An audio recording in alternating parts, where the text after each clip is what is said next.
Hey there, we just wanted to let you know that there may be some content in here with some colorful language or off-color topics, and we wanted to let you know ahead of time, so please listen at your own discretion.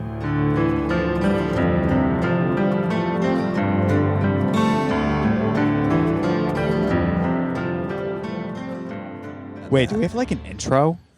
This is the cold open, dude. He does one. Usually he does one. Yeah, I get it. I can't get my drink. This is my first one, so We can cut it out or not, doesn't matter. Yeah, Cold intro. None of it matters. Nobody None of cares. this matters. It's loose.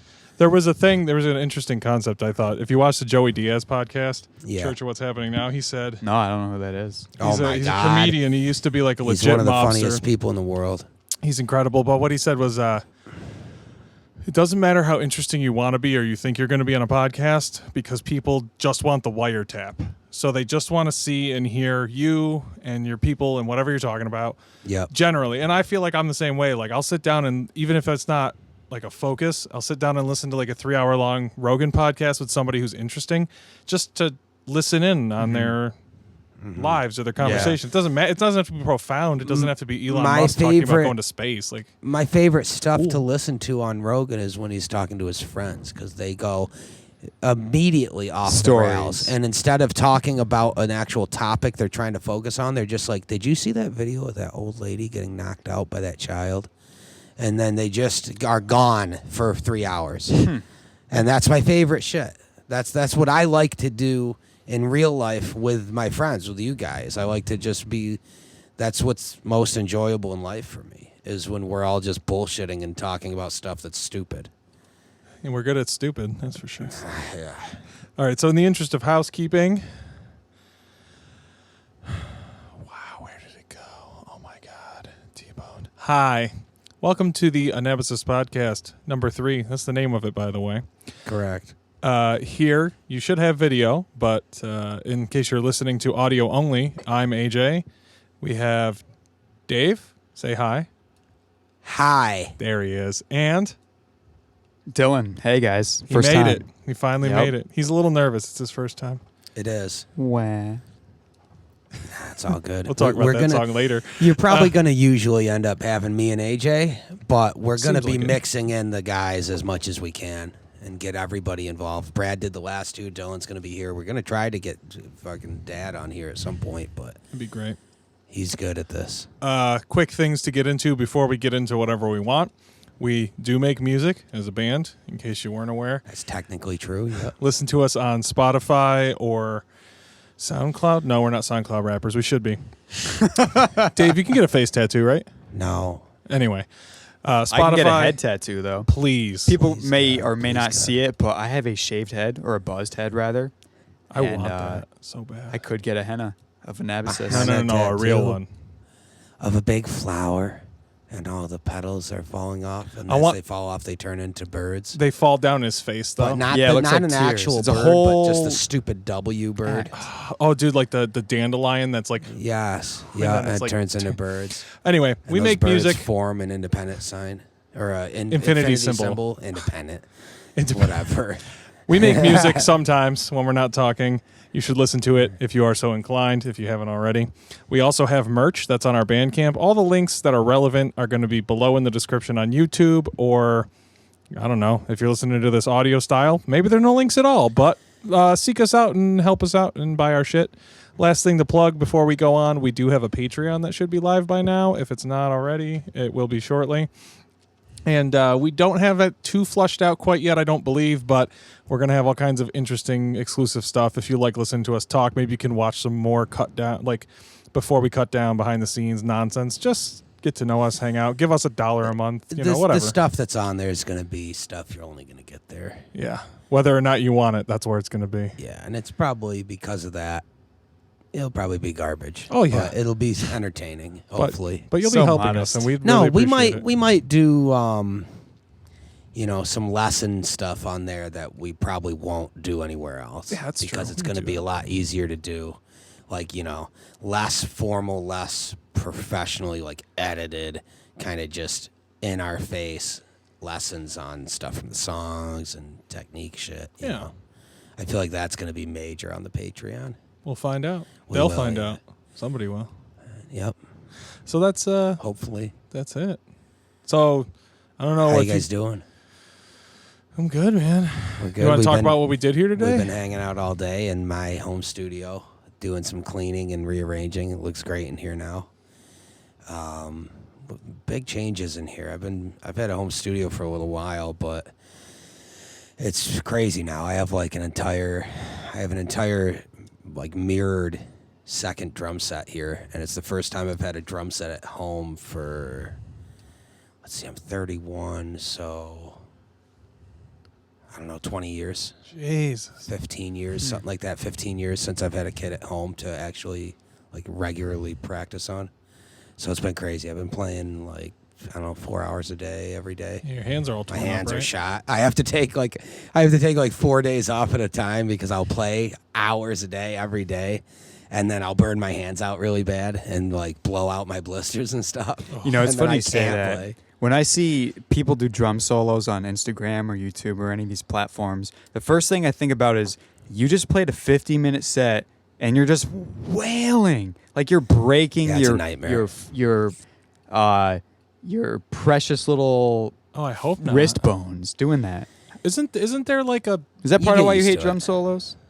I'm not a big fan of drum solos, but I don't know. It's not really my position as a drummer. I don't Aren't there think. That's just my opinion. technique things though that kind of save your tendons and all that I stuff? mean, it's all technique. Yeah, Yeah. bad technique is what leads to injuries. Because if you're usually. just super tense depends. and you're smashing drums, you're gonna get that vibration, right? Yeah, but the thing is, Like the recoil? we play, Yes, yeah. heavy music, and I have to slam. Yeah. It's part of the sound. I feel like to an extent, you kind of have to dig in. It's almost like you see different guys have different styles, but it's not the style as much as it is like the finesse that goes with the style. Sure, yeah. So you watch some guys that are if you watch Rudy, like Alex Rudinger, Oh my god, he's that dude hits hard. I feel like What he hits the hard fuck? and he's very calculated, but he's very straight. He rides the edge. It's smooth, very but it's also precise, too. almost robotic. But He's great. it's still smooth, but it looks a little less flowy, but it's perfect. But some other drummers, The sound flows though. yeah, and that's all that matters. But Yeah, some other yeah. drummers you see every part of them is loose, but it's still Sure, tight yeah, that's playing. just personal I just style. think that's I interesting. That's it's. I I guess think it's I 'cause sit it's- somewhere in the middle. Yeah, I think it's just because it's so physical. You can see a drummer, It's how very true. composed they are or Yep. what they're Yep. doing. I feel like I sit somewhere in the middle. I try to flow. I try to swing and have my, for example, a really specific example of this is when you're riding in a groove, right? Say I'm riding on a crash cymbal with my left hand because I play open grip. And I'm leading with my left hand on a crash cymbal, right? I try to sway. I try to go left and right. I try to go back and forth. So for the people watching, I'm not hitting the crash dead on center shots always. You're kind of swinging through it from the left and then through it from the right, and you're grooving that way. You know what I mean? Yeah, it's almost like your arms. I mean, a one, it metronome. saves your cymbals, but two, it just helps you develop flow on the kit. But at the same time, you have to slam shit too. So all the snares are you're aiming for rim shots. It's tough. There's a balance between tension and flow to be able to play the modern, hard hitting but still kind of groovy, flowing style that a lot of great players have today, but that's in demand. Yeah. It's the same thing with vocalists. It's if you're a modern metal band and you're trying to cover all your bases and your singer can't do screaming in multiple tonalities high, low, his range. Mm-hmm. If he can't scream in multiple ranges and control it, and he can't sing in multiple dynamics and multiple ranges with an actual good singing voice, right? So he can't sing highs, can't sing lows, can't sing soft or belt. If he can't do all of that stuff, he's not the total package, and you're just not going to have all the pieces to the puzzle. Now, that's my opinion, but I feel like there's a lot of evidence to defend that because all the best bands that are the most successful, they have guys that cover all those bases, Yeah, for the most part, at least. Yeah. Or they do enough of what they do to be that guy for that. Yeah. Well, think about Thing. the do. big modern metal bands, You have Daniel Tompkins from Tesseract. You have the dude from Between the Buried and Me. Tommy. Yep. You have Spencer from Periphery. You have Devin fucking Townsend. Oh, Jesus. Yeah, he's the best of all of them. You have who else? doubt. You have really. I mean, the dude just left, but the guy that was singing for Monuments. Yeah. I don't remember his name. either. But either way, the guy they got to replace him is wicked good. Some young kid, very, very good. And same thing, total package. And now I know I just named a bunch of bands that are generally speaking like genty, modern prog or whatever. But that's kind of where the modern metal scene is now. And that's a good blueprint for if you want to be successful, you know. That new kid isn't on the Monuments record, is it? No, just came out? it was still the other guy. Why can't I think of his fucking name? He used to sing for Periphery. He was the original. I don't know if he was the original, but he was one of the Periphery singers I know who you're before talking they about. blew up. I think he didn't he do Ever Forthright too? Or is that a Yes, different I think guy? so. Man, Schwalik would piss on me if he knew I didn't know this dude's name. 'Cause He likes can him. if you want him to. Right, that's the guy who Yes. did like the Yes. Icarus Live single. The original for one, Periphery, right? original one, yeah. Yeah. Yep. And then they got He's Spencer, nasty. and he's very good, Yeah. But He's I very don't good. know what happened. I don't care. It's none of our business, you know. It's probably personal shit, but whatever. The dude was good, and he did good albums with Monuments, and Yep. now they have a new young kid, and they seem to be super energized, and they're doing great stuff. They're doing the best think I've ever seen them do. Like they're doing tours where they're headlining and doing a lot of dates. Yeah. And what's his name? John Brown, right? Yep. Is that the guitarist? He's Yep. awesome. And he started the Riff Hard thing. That's awesome. Teaching people how to be better fucking rhythm players, which is so important, and no all one the focuses musicians on it. in that band are top Phenomenal musicians in that band. Yep, they're Ollie's very, very super good. tight. Yep. Dude, the what is it? Flux Conduct? Is that John's other thing? Yeah. The instrumental stuff is so good, so good. Oh, that guy's name's Chris Barretto. Chris Barretto. Yes. Yeah, that's the Yeah. singer. Yep, that's the old And singer. he plays saxophone too. If Yeah, you he guys ever does, seen and he him was come good. out. Yeah, He does that in Yeah. Ever Forthright. I think he plays sax. he did in Yeah. Monuments as well. There's a couple songs where he played sax. Oh, we need more live. saxophone. We need less sax. I wish We I had currently the have title. zero. We need less than zero. There's a band, a gent band, like Genty Prog, whatever. You know, all these guys on YouTube, they have their 45-minute album that you've never heard of. It's one of those bands. And they have a lot of saxophone in it. I wish I could remember the name of it because it's actually a very cool blend. I mean, that's the bummer, man. is Because that there's sax so has that many- mid-range, There's you know. tonality There's of so a many saxophone is genty awesome. Yeah. prog gent bands blends that well. all I think kind so. of unfortunately sound very similar, but the thing that's lost and is unfortunate about it is they're mostly all good too, You know, you what- know? Do you know what's crazy? I just listened to, and I'm probably behind the curve on this, especially by the time this like comes out or whatever. But Mm-hmm. I just listened to the newest Fit for an Autopsy record, and I was in a band before that. Dude, a lot of people were saying it's wicked good. It's amazing. Is, and I was in a band before this a while ago that we played with them a few times, and I mean I don't know them, I'm not going to claim that, but like we're Facebook friends, so it's like it's whatever. I've keep tabs on Yeah, a few of the guys in the band, death metal band you were in. Tim and Pat, the guitarist. I keep tabs on them and what they do, and this record is like it's really cool because it's not like just deathcore. Like there's some like cleans and there's some like pitch screaming, and it's Cool, like the man. riffs are like it's almost like if Gojira played deathcore. So it's like really it's Okay. like interesting stuff, but there's still a few breakdowns. It still really slams. The production is like top notch. I think Will Putney did it again, but Nice. like them That's good. and then like good. the new Whitechapel record too. Like Oh my god, that album was awesome, man. it's funny because like I got into them with This Is Exile, like that. Yeah, Somatic everybody Defilement. did. Everybody like did. all the really Yep. like deathy, techie kind of Sure. stuff. Yep. And I think this stuff is just I don't know. It's I have This that nostalgia, album- but this newer stuff they're doing is really cool because it's so The varied. newest album had a few things going for it that I hadn't seen in their material prior, and maybe that's just because I couldn't see it. But it had soul to it. Like it had a different. There was like, it felt like it had soul to it. You know, it had something more to it that was innate, that just had character. You know, it's funny you say that because know? do you know their history as a band, like personal history? No, I've What- heard that there's a lot of personal history with the singer's like private life and stuff, and that Exactly. he wrote that album's lyrics like about some of the stuff that had to do with his dad or something. Yeah, he It's had pretty some dark. pretty treacherous shit occur Yeah. to him. So that's interesting that you say that there's more soul in the newer album. It almost makes me think that they're maturing. Which is a good thing. It's always weird to me. Have you ever noticed how there's always a certain fan base where when bands try to expand and mature and grow and like kind of develop into the band they really want to be, there's always a certain fan base that's like, what the fuck? You mean you're not gonna just play grindcore anymore? And it's you mean like, all of Opeth's no. fans in the early 2010s when they switched to the new sound? Here's the which thing. I think is still awesome. That's a bad example. No, I know. No. So I'm one of those people. So the band After the Burial, I got into them real hard on their first record, and Sure. I got into them just as Rare Form came out, and it was like heavy and it had breakdowns, but it was like all weird time signatures, and it was like techie, and there was like shredding.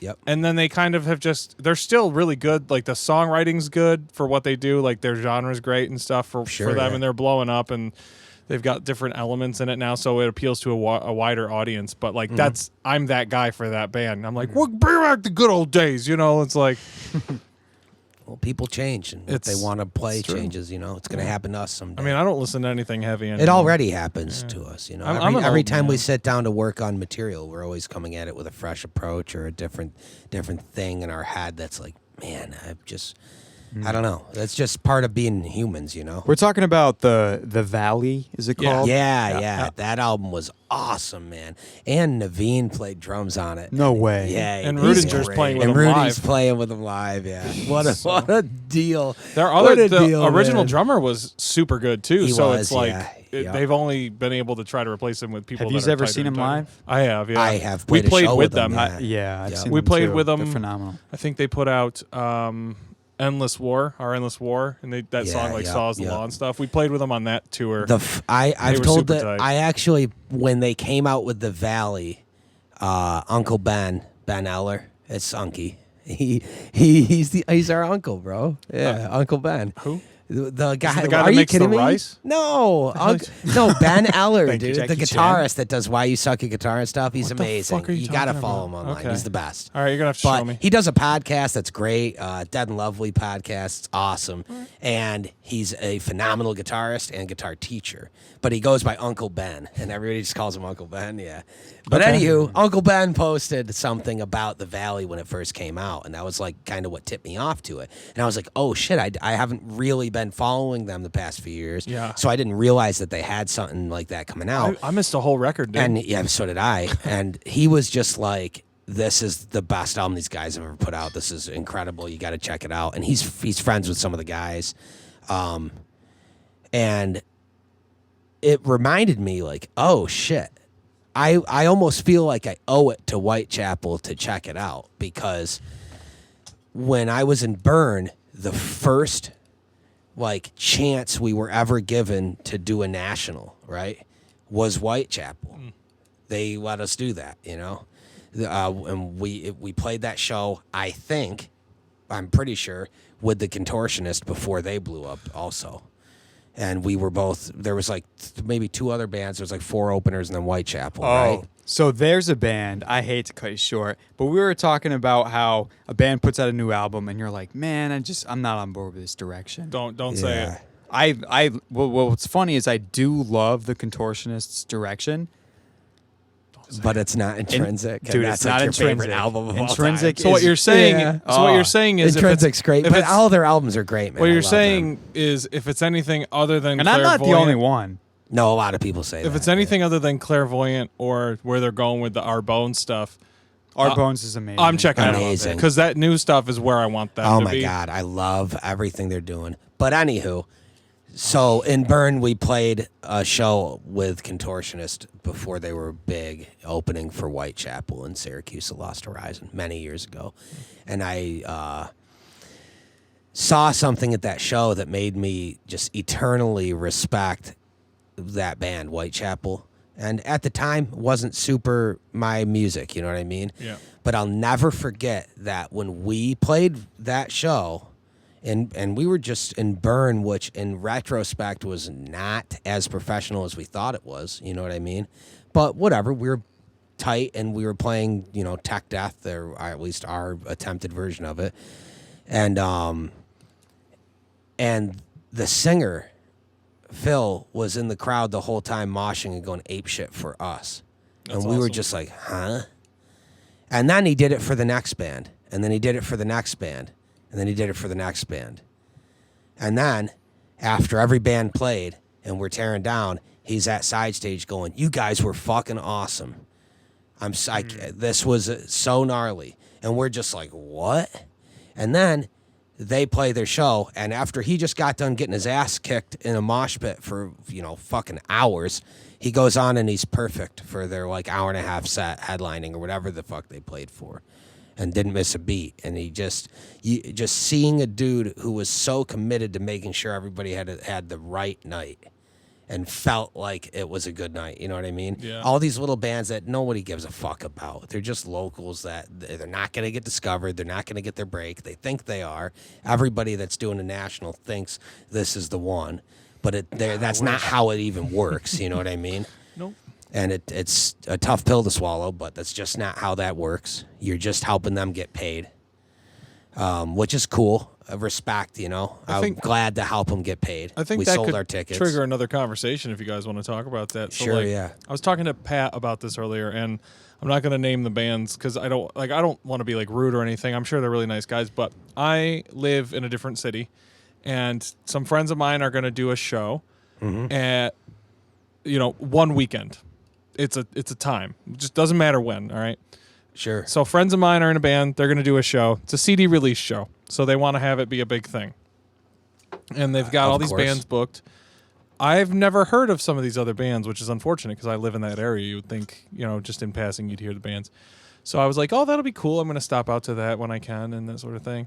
And then I saw today, you scroll through social media, which is just like fucking demon. And you see the direct support band for this is playing another show a week before that in the same city, like 3 miles from the show that they're going to be playing on someone's CD release show. And I can't even be like too rude or mean about this because like none of us knew. At one point, none of us knew any of this stuff. But Yeah. I just wonder, like, how does that even happen? How do you get in a situation where you're going to be playing the same city a week apart from each other, 2 different gigs?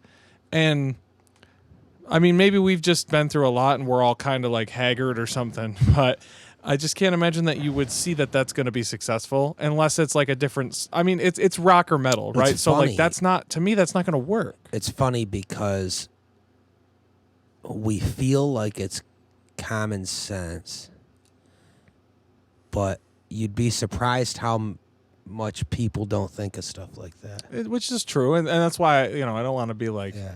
They're probably thinking, well, we'll just draw big at this one and everybody will buy tickets to come see this one. And then 1 week later in the same city, all the same people are going to want to pay money to go see us again, play the same set. I mean, I That's wish. not happening. I Yeah. hope so. It's unfortunate, but it's just not how it works. I'm not Most people knocking go, well, I had to take time off from this, and this, and find a babysitter and do all this to go to this one, so I'm picking one only. Yeah. I feel like that's So something you have to weigh your options. Like, do you want the one a week before to be the big one, even though the one a week later is you trying to support these people releasing a show? But my question is like, I don't know. I guess where I wonder is like, what order were they booked in? Because I only saw the earlier show more the recently CD than release the one. other one. So like, I can't assume that was booked before or after. I don't know. It's just, I don't know. It just seems like strange business to me. But again, I guess we're kind of the business side of being in a band that's trying to like make money and be successful at a local level is really weird because it's logical. The steps make sense. It's what you'd expect, but you just don't think of it. Most bands don't even know what the fuck to do, and there's no mentors. There's nobody helping you make the right moves, and everybody doesn't give a fuck. No one wants to help you. It's kind of the like one of the shittiest things about the music industry right now is that people think that you're just not going to make it and there's nobody to help you make it, and there's nobody to give anybody any real advice that works on a world level. I've felt that. Nobody gives a fuck. I mean, nobody wants to help anybody.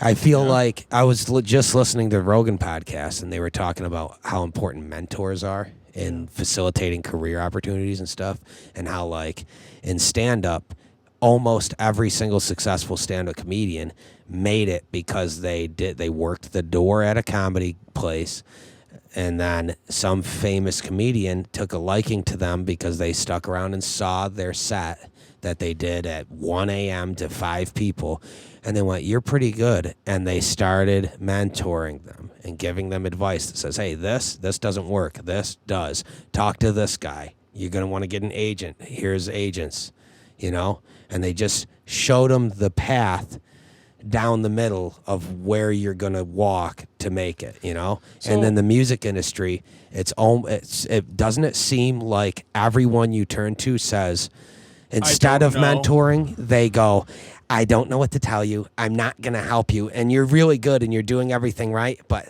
no matter what, we're never going to do anything or give you anything." Do you think? And it's like, why? So I guess my question, and I don't think those people actually know where to go. Yeah, but that's part of it. The problem is we've talked to people that are successful, though. Well, they just don't want to. They don't give a fuck, and they don't want to help anybody. I really wonder if it's partially that. It might be. Who knows? Like I disagree with wholeheartedly. If it's, I know the secret, but I won't tell you because I don't want competition. That's disgusting. If that's the case, fuck those people. That's bullshit. The worst mindset. If that's ever actually true, that is it's so counterproductive to the whole idea of, like. But I feel like we've personally experienced that.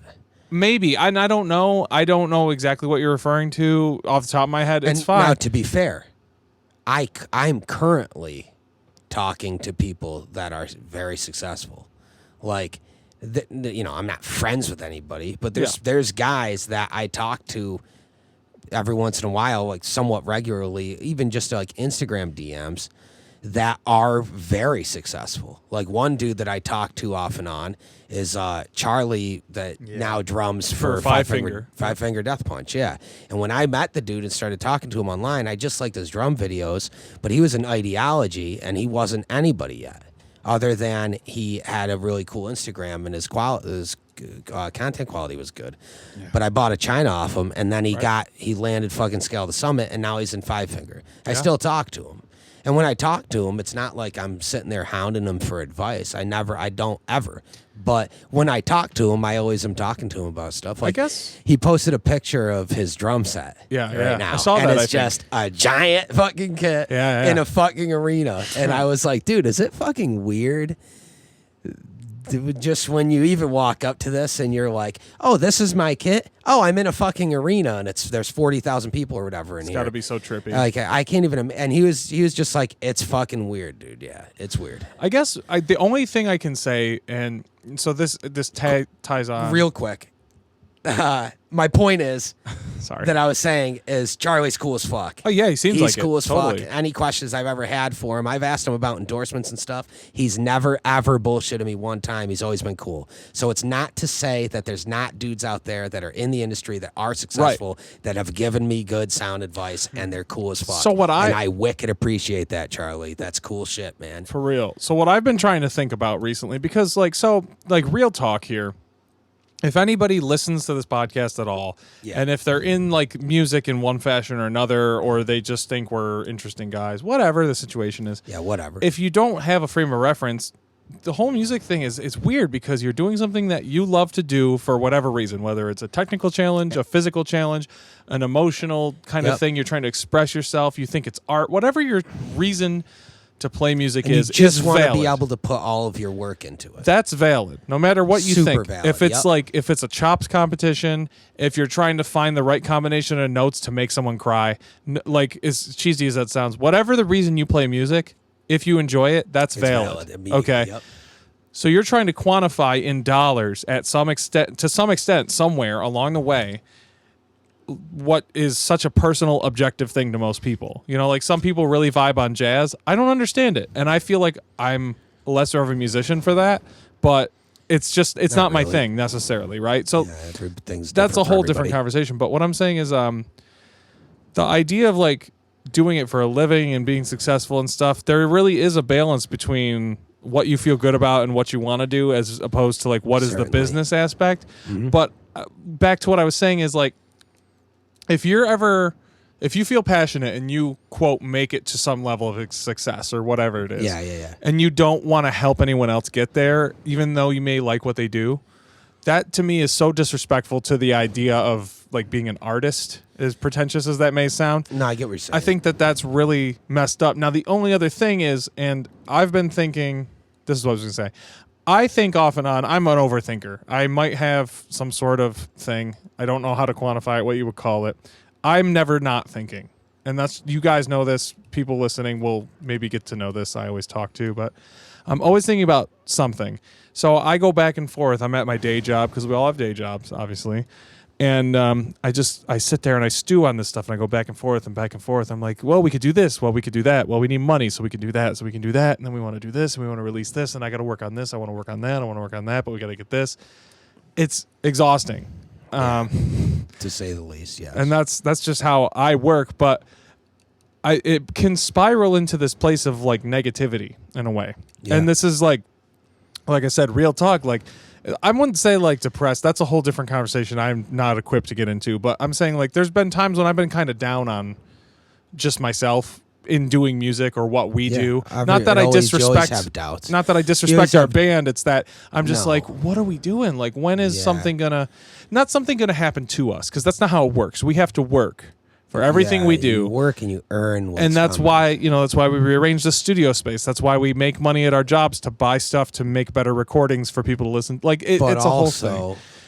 It's why we work as hard as we do. Right. Because we want to make sure that when something finally does come our way in the form of some opportunity, we can actually be our do break. it. We're prepared to take it for ourselves. Now, that being said, there are times when I can be like bummed, It happens to everybody. It's kind of like the way that we've talked about it in this band is like we put a record out at the beginning of 2019, and the last 3 or 4 months before we put that record out was just a mad dash to the finish line. Not that we were rushing or overlooking quality as much as we have a target that we're trying to hit. We have all the pieces in place. This guy mixed it for us. The other guy's mastering it for us. Like we need to move. We need to get this done. We need to get this done. And as much as that's stressful, that's great because it pushes you. It focuses you your have efforts, a reason to do what you're gives doing. you a finish line. You know what you're working towards. After we put the record out, and maybe this is just my feeling, and you guys can tell me how you feel after, but I feel like we've just been floating in this void because for the last like 6 months of just like what the hell are we doing? We reached uncharted territory, and now there's no blueprint of what the next move is, and we're trying to figure out what the right moves are, but it's so tough. And there's actually, I would say there's a deeper struggle there, which is you're balancing your love for the art versus actual progress. Yeah. Yes. It's like being an owner of, say your passion is cooking, right? Right. Mm-hmm. It's what quality of food and or, let's call that synonymous with art. It's like what quality of art do you want to put out?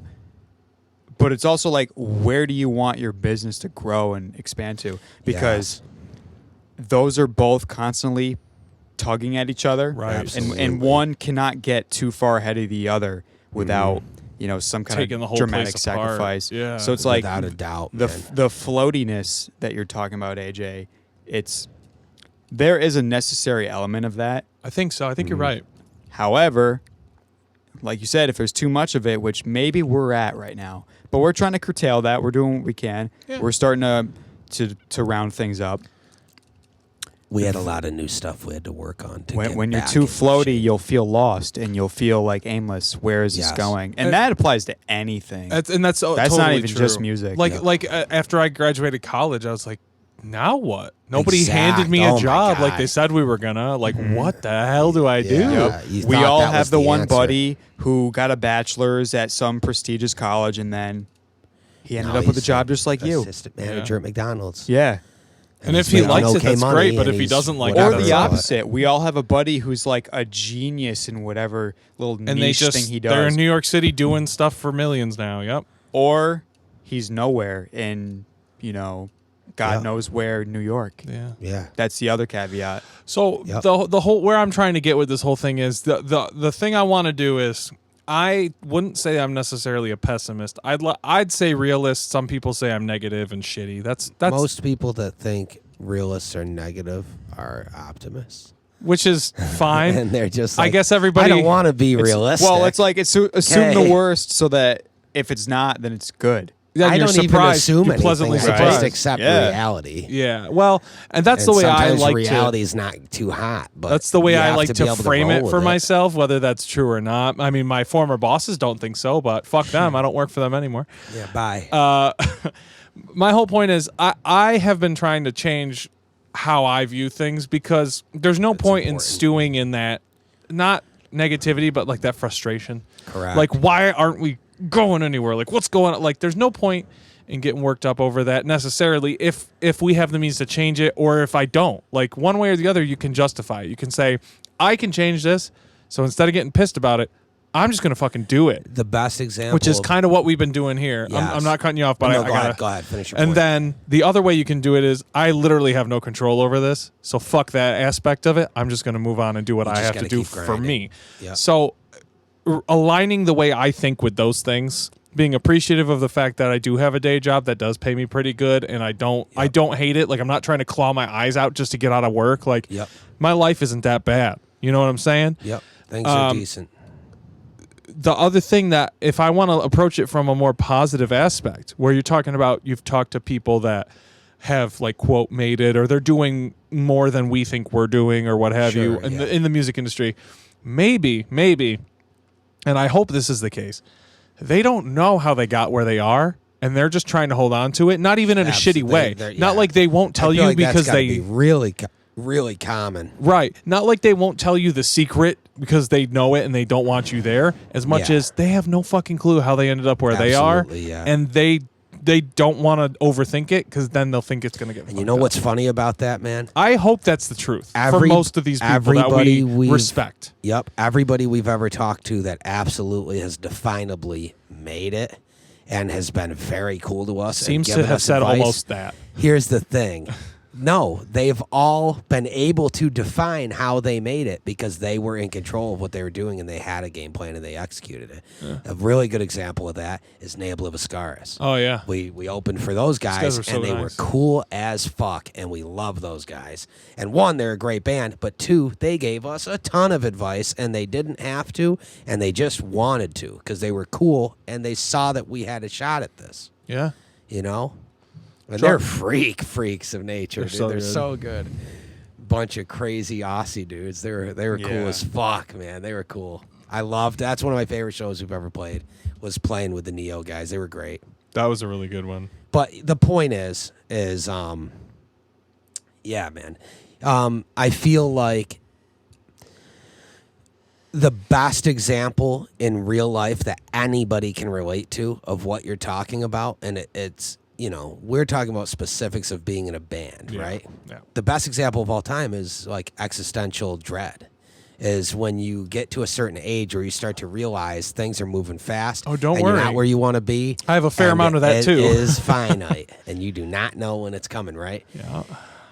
The way that makes you feel is like, why do anything? Because you're just going to die, right? The problem is the best way to deal with it is to ultra focus on doing stuff because that's what's going to make you feel like you're living a life fulfilled, you know? It's almost like you have So you have to ignore the natural thing that you want to do. And in the face of it, much harder now, you have to push even harder and try to go after stuff. I was talking to Pat about this a month ago, whatever. I was in the basement, you know, like where it's not just a basement, it's our studio. The basement, but it's our actual real studio. I'm now, sure there's yeah. pictures and video of it out, whatever. Somewhere, yep. I was in the studio talking to Pat because it's at his house and we were just hanging out. And I was just like, dude, like, what happened to this month? And he's like, I don't know, man. Like when It's you just how it when you works get now, up to man. 30, it just Starts moving real fast. And I was just like, dude, like, I got to be honest with you. Like, I'm getting honest with you guys, too. Like, maybe we've talked about it, but, like, the most terrifying thing to me is the fact that, like, I'm going to die one day. Same. And I personally, like, where I am right now, I don't know how to reconcile that. I don't feel good about that. I don't like that. It's terrifying. No, that's not to say that if there was, like, the immortality, like, dump your brain into a computer thing, like, that would be the way to go either. Yesterday. I don't know. Don't care the consequences. I would have done it yesterday just because the fear. I would have too. I'll be an immortal robot first. Like, I want to see the world And crumble figure it out because later. of global warming. Yeah, no, I get that. Yeah. But it's like, there's just, the scariest thing I feel like about being human is that you know that one day it's going to be over and you don't even know what it is or what's going to be over. Like, there's it's no. not up to you. There's no control. There's no fucking frame of reference. Whether you believe in, like, religious dogma or political philosophy, whatever we don't get to know. Gives you that solace of, like, post-death whatever. Yep. We got to do mushrooms, guys. DMT? I mean, Jesus Christ. But no, most people say psilocybin mushrooms, when you dose them, even like microdosing, helps with that, like, lack of ability to cope with the idea of death. I mean, apparently, like, that's like the cure for it. Whatever. Yeah, it seems to be a very curative thing for especially patients with like suicidal tendencies. Yeah. It's like universally. I guess what I'm getting at is like, and I'm telling you guys right now, like, honestly, I don't know what to do with that thought, that idea that, not that, I don't want to frame this super negative because it's not. It's not that everything I do doesn't matter, because it matters to me. But you can't help but feel it. And it matters to people around me. Like, my life affects other people that are alive. Like, the things that you do in your own life through your own lens, your own frame of reference matter to at least you. So that's why I'm here. That's what I'm doing. Like, in all the music and the art and the jobs and the bullshit aside, like, we're here to do something. I don't necessarily know if I believe that, like, humans have a purpose, like, as a species. Like, we're here to advance this, that. Like, I like the George Carlin joke that humans are only around to invent plastic so the earth can have plastic for itself. That's a funny joke. But I am not a fan of George Carlin. Sorry, you're missing out. Continue. That's a nightmare. Continue. You're missing out. No one wants to hear that. Yeah, no, we're going to move past that. Yeah, we are. No, whatever, dude. Everybody has fine. There's tons of stand-ups I can't stand. But yeah, like Daniel Tosh. Ooh, I said it. Nope, not me. I love Tosh. Oh, fuck you. Anyway. No, there's one special of his I love, but what I'm saying is, like, his show was better than his specials. His show.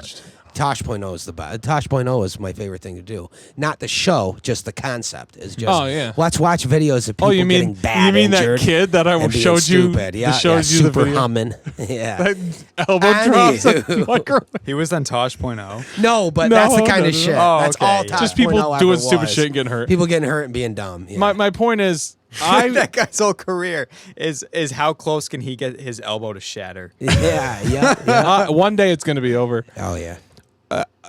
This is a good point that proves what I'm talking about. The fact that we just went on a tangent and laughed like that. Yeah, that's all that matters. That's literally what life is about. Like, in my frame of reference that's now, all it is, dude. Spending time with people you care about, enjoying yourself while you're here, because nobody knows what's happening, and that to me is still terrifying. Every once in a while, and this sounds like dramatic, but like every few months or whatever, I'll be having maybe a stressful time at work, or a lot of stuff will be going on and my money's all crazy and I'm trying to like keep everything balanced. And you guys know I talk a lot. I'm already kind of crazy. I'll wake up at like 2 a.m. and just be like, I'm going to die one day. And I'll just like freak the fuck out. Yeah. And then I'll be like, well, fuck it. I got to go to work tomorrow. So I guess I'll just deal with this another time. And then I just roll over and just like go back to bed. Like that to me is so that happens scary. To literally everybody though, bud. So scary to me. The thing is, dude, I had like a major collapse of like existential fear, like that I'm gonna die, right?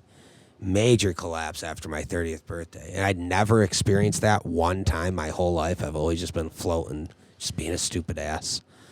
And it just hit me like a ton of bricks.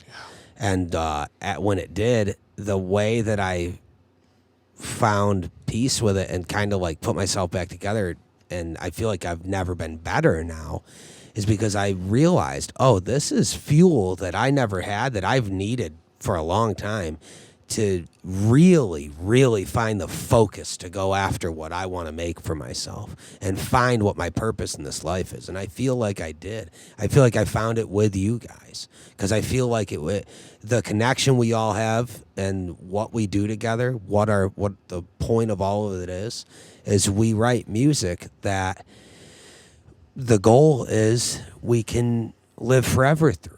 That's our immortality. When we're long gone, assumably, if things don't change as much as they potentially could, but let's say things don't change that much, we'll live forever through our music. If we continue to put out albums and put out music and have some kind of message in that music that is what we want to represent, our memory, we're going to live forever through it. And all the great bands do, even the not great bands do, That's a good point, yeah, and that's a funny thing too. Totally derailing this whole conversation because I'm like I can't do it. AJ talks okay, a lot. man. If you guys haven't figured that out, No, they yet. know. No, they it's listen to cool, the other it's two cool. podcasts, assumedly. Yeah, hopefully. That whole thing aside, what's cool to me, and I don't know if you ever thought about this. There's bands, artists, musicians, whatever it is, that like we've never ever heard and we never will hear, right? There's so many people It's just too much. doing things, There's expressing a whole themselves. world, yeah. It's funny. This is not related, but I was in New York City. I was in Brooklyn with a friend of mine from like grade school and her sister's husband. So I guess like her brother-in-law. Brother-in-law. I don't know how that works. Yep. That'd be a brother-in-law, literally. That's how that works. Okay, now I know. This guy was born and raised in Brooklyn. He's a really nice guy, and he said that there's a statistic that is true.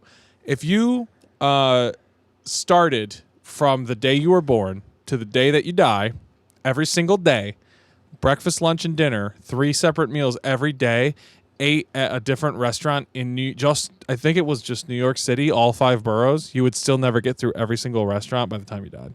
What the fuck ever. I'm if there's Does that that many include restaurants, fast food? it's like kiss Yeah. my ass. Yeah. Does that include each fast food location? Well, Here's yeah, the probably. thing. Is there a Taco Bell in New York City? I've There's never probably like seen one. 47 I don't know that I've ever That's a seen one good in New York point. City. What the I've been in New York City a few times. I mean, McDonald's is on every corner, but That's I have not correct. seen a There's Taco McDonald's Bell. That's all a over good the point. place. I think there's one in like Lower Manhattan. I mean, there's got to be, right? Well, It's I mean, fucking Taco yeah, but Bell, now that there's you gotta said it, be. I haven't. I don't know that I've ever seen one. The I point know. being, if there's a Taco Bell somewhere, I'm just going to go there every time. I agree. And all those other restaurants can go fuck themselves. I mean, Taco Bell's been my thing since I was like 12. That's why I grew tits. Like, it's so good. and I'm joking, but my point I'm not. is, who gives a like? That's a funny point that there's that many I restaurants. think that's like, an I interesting, get the point. an you're interesting making, yeah. statistic. But what I'm saying is that Yeah. correlates to music, right? Like, there's artists that we don't even know exist We're that maybe never gonna. that may be our favorite artist if we heard them, but we just never will because it's just It's funny because Yeah. Not David gonna happen. Maximichich posted about that today. He made a post on Instagram or YouTube or something or another, and he goes, "Man, it's incredible how many wonderful composers are out there that nobody knows about, Yeah. that never break through." It is what it is. Man, the number one ever, in my opinion, the number one guy that I go, how is he not the biggest in the world? Is Rick Graham. Yeah. Like when I see Rick Graham when I see Rick Graham play, I pray I can play like yeah, him. Yeah, one everybody is paying attention, and yet somehow he's not a household name. Like you see comments from like guys like Steve Vai and shit being Well, I like, mean- absolutely mental playing. Weren't we How hanging are you out doing with, this? Weren't we hanging out with Papa the other day and he didn't know who Sean Lane was? Like it's the same. It's the always same thing. gonna happen. There's just always like, how do you not know but this guy? but what I think is Wow. cool. Sean circling- Lane is incredible. Oh yeah. yes, he I've was. probably never been touched by a musician as much as I have as Sean Lane. I have a Interesting. vivid memory. It was when I was in college. It was probably 2:30 in the morning, up for no good reason.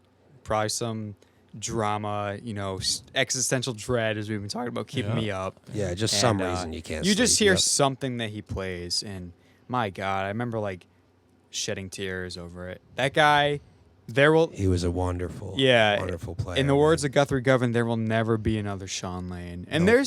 there's something to delve into there with that statement. But there just won't. Sean Lane was Sean Lane. Yeah. And that's a funny thing too, because it's like I feel like part of what makes players that will kind of live forever through their art great is identity in their music. Like every real serious act has that, even if they're playing like it's that thing where you hear 1 second of any Lamb of God song and you go, it's Lamb of God. Mm-hmm. You know what I mean? And that they're just a metal band. They're whatever metal band, and they're big and whatever, but instant identifiability in sound. I feel like we have that, they have that, everybody has that. You know, that's part of the puzzle. Like when you put all the pieces together, you kind of end up having that just by proxy or whatever. Like when you figure out your sound and you figure out what you do and you gel and you're full blast, you're gonna have that, right? I feel like because of that, all of them, there will never be another. Oh yeah. Right? So like there'll never be another John Petrucci. There'll never be another Guthrie Govan. There'll never be another Aaron Marshall. There'll never be another Pliny. There'll never be another guy like everybody from Periphery. There won't be, you know what I mean? Because they're all people that made it to that point that everybody hopes to make it to, where you're doing it at the highest level that you're able to, you know? Yeah. And you really are. And at the same time, the irony of that is that there's always people that will be that, and then there's always people that will never have that, and all they do is try to be that other person instead. And that's so weird to me. And the most recent trend we've seen of that is Polyphia. Like Polyphia kind of, and Chan. Yeah. Polyphia and Chan are the two bands you have to say are like, they created a sound that is identifiably, the second you hear it, you go, oh, it's those guys, yep. right? But now there's 1.6 billion Instagram guitarists who are just trying to sound exactly like that. They're not gonna. To the point where the Polyphia guys openly shit on it. They're like, why? You got to just do your own thing. What are you doing? It's not even just Polyphia. No, actually, it's not, if any of but- you guys know Jack Gardner, he's a player from, I do, yes. from UK. Yes. He's incredible. He's very good. So very, good. very, very good. He just put out a half-hour video exposing fake yes. Instagram guitar playing, and it's so so accurate, dude. It's so spot on, and he to breaks watch down every method they can do. Yeah. But the point is it's like, why do you want to be anything other than you? why don't you want to find your own sound? Because and maybe just you write don't- music. Maybe you don't know what your sound is. I guess I don't. That's know. okay. Yeah. That's part of the journey is finding Yeah. your sound. Yeah, that's okay. I mean, like We've all been musicians forever. here's our whole here's, lives. Here's more We're just existential figuring it out. dread creeping in is like I can do a lot of different stuff. I don't know what my sound is. Maybe you guys know what my sound is as like a bass player, but like I don't fucking know. I do a bunch of different stuff. You just do you, and that is Yeah. identifiable. All right. That's the point. Yeah. It's the creator isn't necessarily supposed to worry about their sound. They're supposed to just create openly what they naturally want to make for them. And then that's going to impose their sound regardless. Yeah, think that's a about good point. think about this. When I write songs, I just write songs. But you guys know damn well That's a Dave my song, sound. You know what I mean? Why is that? I'm not writing stuff because I'm trying to make it sound my way. Yeah. I'm just writing because I'm trying to write the best music I can that checks boxes I want to check in this band that we've talked about checking. You know what I mean? Yeah. And then but still, it always comes out, and you guys go, "That's a Dave song." Yeah. Yeah, it's just part of the deal, you know. Well, that's a Pat song. It's really, really, really technical. Yep. So what I was getting at is there's artists we'll never know about. Oh yes. But Yep. but what I guess you can take solace in is that there's somebody that I've never heard of. Not that my opinion matters, but Okay. that is somebody's favorite band or singer or songwriter or And it song means everything to them. of all fucking time. Yeah. Like that. Even it's like some nobody who has an acoustic guitar on a street corner somewhere. There's somebody in this world that is their favorite thing to listen to ever, and it gives them only good feelings. Like that is super cool. Dude, I'm right there. I don't Probably know my who it, favorite band of all time is probably, in reality, if I have to be analytical and try to come up with one band. My favorite band of all time is probably Symphony X. Yeah. And they're the most profound impact on me, like their music, their sound, their vocals especially, their composition and stuff, right? But you know how many like musicians and people that just have never even heard one song by them? Yeah. You know what I mean? And they're also considered like big. And they're like, scene. they've made it. Yeah. They're a bigger band, and people don't know who the fuck they are, but a lot of people do.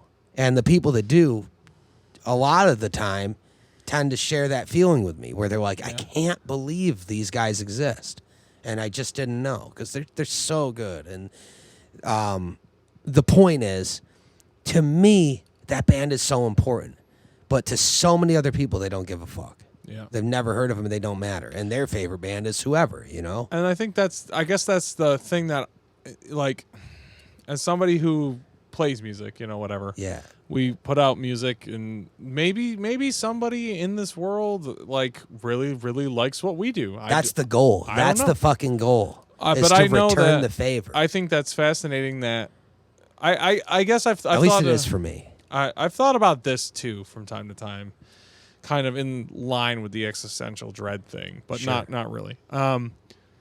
The idea that, like, the cliched, like, half joking idea that you've never really seen what you look like.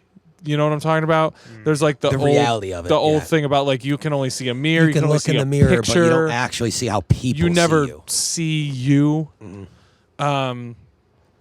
I think that's fascinating, but that's also like that's why it's so critical to be aware of what you're doing. Yes, it is. Yeah. Which is funny, because I mean, we're sitting here doing a podcast right now. We have to be careful, you know. Yeah, something I learned, and for those listening in, I'm actually the youngest in the band. Yes, that's I'm true. Yep. And I'm 26. I'm young, but not terribly young. By whatever measure. But something I'm learning as I grow older is that it's like you move faster by moving slower. Yeah. You observe what you do, and you observe how people react to you in every moment. You don't let a single thing you say go by, because, I mean, I don't want to get too deep here, but, like, what you say is the most powerful thing. That is the ultimate expression you can exude. So, tying it into what AJ was saying, which, of course, now my brain wants to fart out. Yeah, I've lost it. Great. It's over. Great. No, I'm looking at Dave's guitar now. It's beautiful. It is.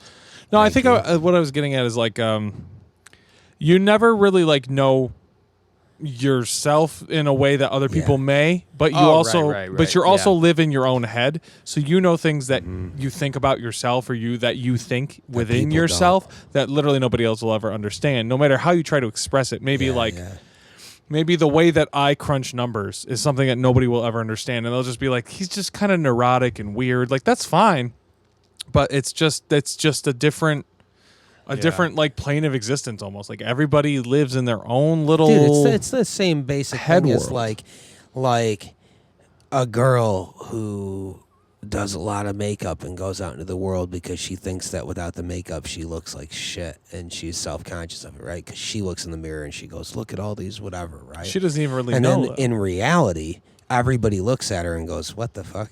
You look fine. What are you talking about? But in her head, she thinks that's a thing, so she's got to put on all this makeup.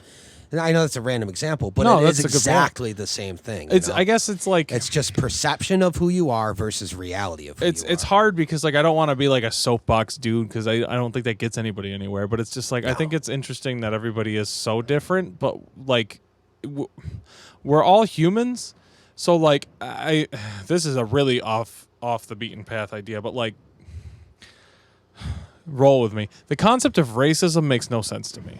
It's same here. It doesn't I make any don't sense. get it, because it doesn't make. Because we're all humans. It just doesn't make sense That's to me. the race we like, are as and human race. I'm not trying to argue. I'm just saying, like, I don't get that. I think it's like an idea to get caught up in. I think so. Sure, that's Somebody's a looking wicked for good something point, to just looking for something, right? Yeah. To They force latch or onto it. believe They in, or- identify with it. They join a group of it and stuff. It's unfortunate. It just doesn't make any sense to me. But what does make sense to me is that we can all be different enough, but we are all kind of like, we're all humans. So we're all like I think about, what do I need to do during the day, like, as a human being? Like, I need to eat some kind of something to stay alive. I need sleep at some point or else I will actually go crazy. Have you ever seen that shit, by the way? People that don't get sleep for like 18 days and then they actually like go nuts and start hallucinating and their heart stops. Do you know what some of the leading research is on why sleep is so critical? No, what's that? It's actually, it seems to be that it's important to actually forget things. Yeah. And to actually minimize how much you absorb and interact and experience. Otherwise, it's like overload. I can imagine. That seems to be the importance of sleep for the brain. That's interesting. That's what I've heard. Yeah. Is that like a recent kind of thing? That's Extremely recent, yeah. Yeah. that makes so much sense too, because I mean, think about like how much stimulus any given like lower middle class human being absorbs in a day. Like we all have a cell phone. Each one of us in this room has a cell Yep, we all phone. have Instagram You can and look shit. at it and see all kinds of lights and flashing colors and words and pictures. I don't know about you guys, but some of the best moments in my day are when I just don't have my phone for an hour. I just leave mine on my desk at work and I just walk away from it. It's kind of nice. I'll tell you right now, it's kinda some of the nice. most important times that we have during our days now is when we sit down to do these podcasts, because you put the phone away, you focus on nothing else, and you just have a deep conversation with each other for I love hours. it. I love it. So huge. It's interesting. Like, I know, I hope nobody wants consistency or like a clear line from A to B when they watch or listen to these podcasts, because they're never going to get it. No, But that's not happening. I want to get into this. I think it scares the shit out of me that people can be so absorbed in something that's not real. So like, we could talk about the story you told me earlier today if that's something you want to get into with your family or whatever. But like people with their phones or social media, like shit that is not real is so weird to me, because I feel like we're all at an age where we're on the cusp of growing up with like shitty cell phones that weren't smartphones and stuff, which is like not a problem. It's just we grew up in a more organic world, I guess, in a way. So Kind of. I've We thought had a about this weird- having a younger sister because she was exclusively grown up in a tech Just world. with something in her fucking face. We are very unique because we grew up on that cusp, Yeah. as you just said a Yeah. couple of minutes ago. We had that organic like rawness, but we also had when we were kids. But we know Yep. how the shit works, Yeah. so we can use it if we want to. Yep. exactly. Yep, we've seen both sides. It's so of strange. that. And because of that, we're the last true generation That'll ever that know will what it's ever like be to able to not appreciate that. Be hooked up to a smartphone since We age 6. we don't take it for granted. Everybody else always will. I mean, some people do, but I feel like in our band specifically, like our group of people, I feel like we're Our pretty good circles, about yeah, like yeah. separating the real world from bullshit on the Because internet. we Like, grew up in the real world first. it's just so It's interesting. It's like, it's so weird, but it's almost like the Matrix. It's almost like so when if does you were born in the Matrix and you live your whole life in the Matrix, you just take it for granted that's normal life. So when but did- there were people that are fighting it that were born outside of it. yeah, it's And they're so like, what? It's Now, like obviously, that's all fake or whatever. it's like a when do you movie, but download that's your the same brain point. into the smartphone? Like when do we get to the Yeah. point where you can put a chip in your hand Elon's working on and it. you can be in that virtual world? Like, so we were talking Did you about see Tesla's truck, by the way? I love it. Bro, I it's love it. I insane. want one so bad. I They did. literally have. It looks like an they N64 have graphics flat truck, and I grills. can't get it so enough. sweet. They have flat grills that fold out of the trunk. You can. It's already built for camping. Yeah. It's a truck and It camper. looks. How are we going to camp when we I fry said the on somebody's environment? post- Oh, You sorry. don't, because they have a lid that you put on top of the truck. As you drive, it's being solar charged. Yep, You don't so even it just have to go to the charges forever, charging yep. station. You know anymore. what's you know what sickens me It's though? actually the first thing I've seen from Tesla that I go, that's actually next. You know level. what? You know what Next disgusts level. me It's though? not just like a faux attempt at some nice looking car that happens to be electric. Nope. It's like and it looks specifically like a truck you would see on Mars in Total Recall with Arnold Schwarzenegger. That's His the eyes most are important popping part. out. I've got to have it. most He's like, important. I need that truck. His eyes are like popping. So what disgusts me though, and like maybe this is me just being a pessimist again, but that kind of thing is going to get so little traction because there's less money to be made in something that's better for us as a human fucking I hear species. ya. Like That'll change. That'll change. It just feels so dark when you're like in the generation we're in. We and you're live just in a like, weird time, man. Just like look at all the business We're people lucky, that though. make all the money. I think we're lucky because I think we are going to live in that. We are going to be in the sweet spot of time over and over and over again in human history. We continue to be. We grew up in the sweet spot for everything, dude. We grew up in the sweet spot for talented people, like talented musicians and stuff like that. We grew up in the lifetime of seeing people like Marty Friedman and all these new guys and Eddie Van Halen and Malmsteen and all, like the guys that were the innovators, but also the modern greats like Petrucci and Per Nilsson and Steve Morse, and just name all. Think about that too. But it goes so much further than that because we also grew up in the time of fucking Michael Jordan and Wayne Gretzky and Tony Hawk and Tiger Woods, and just all these monsters, Kobe Bryant and Shaq, and just all these larger than life best that have ever done it characters. And then me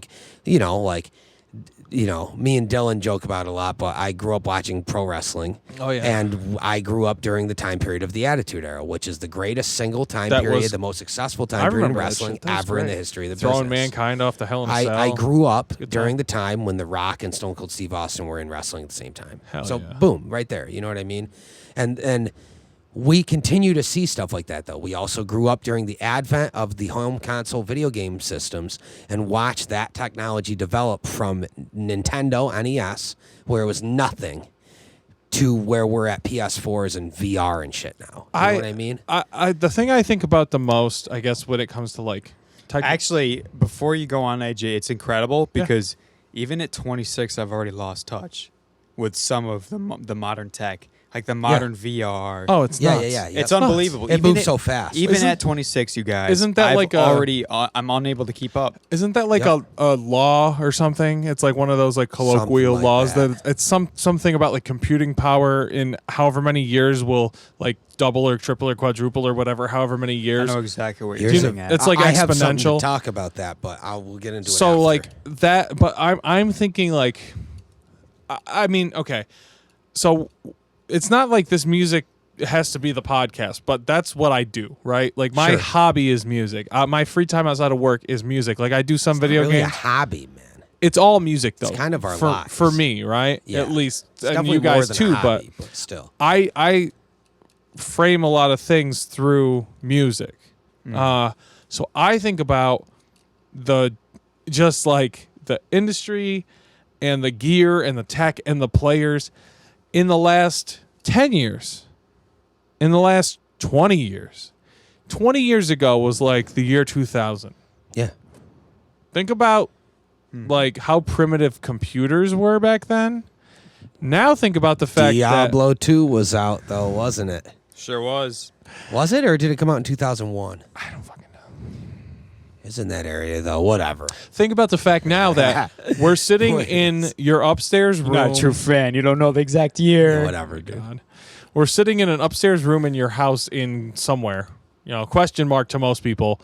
And we have two computers that we were able to afford in this room that can record a whole studio quality album with the stuff that's on them. And one of them's then actually there's 3 computers in here that can, That's and true. 2 of them are laptops.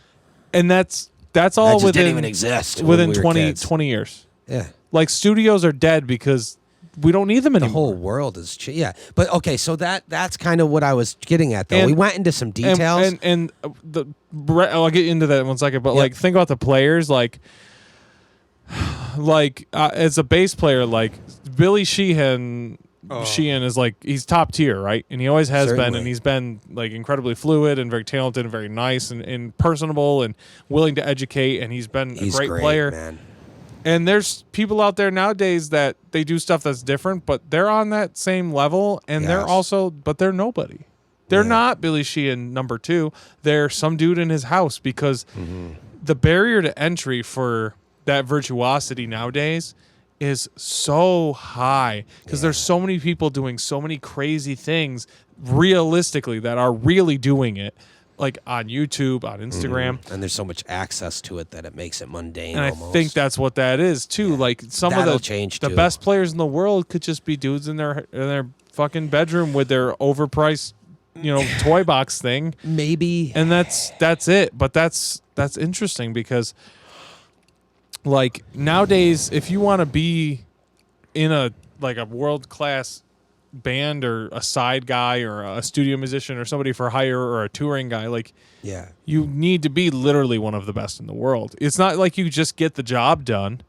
You have to be so far beyond that, and at the same time also be a good person to hang out with and have a good attitude. For the most part, yeah. I don't know that you have to be a Rick Graham to be a successful guitarist. I think more importantly than being that virtuosic, like whatever the word is, virtuoso level player, you have to be great at connecting the dots to make something that's actually digestible for an audience. That's the real key to success that nobody talks about. But that's why you have guys like Rick Graham that no one's heard, and you want to know why? Because he hasn't put out a fucking album, and now he is. And what I think now he's putting one out. I guess what I'm trying to get at in my weird own way, like I used to work at Guitar Center, and what I think is fascinating is I used to see some vintage instruments come in, because there's just that business. And there was a bass that came in one day. It was like a 63 jazz bass, like one of the first years they made them.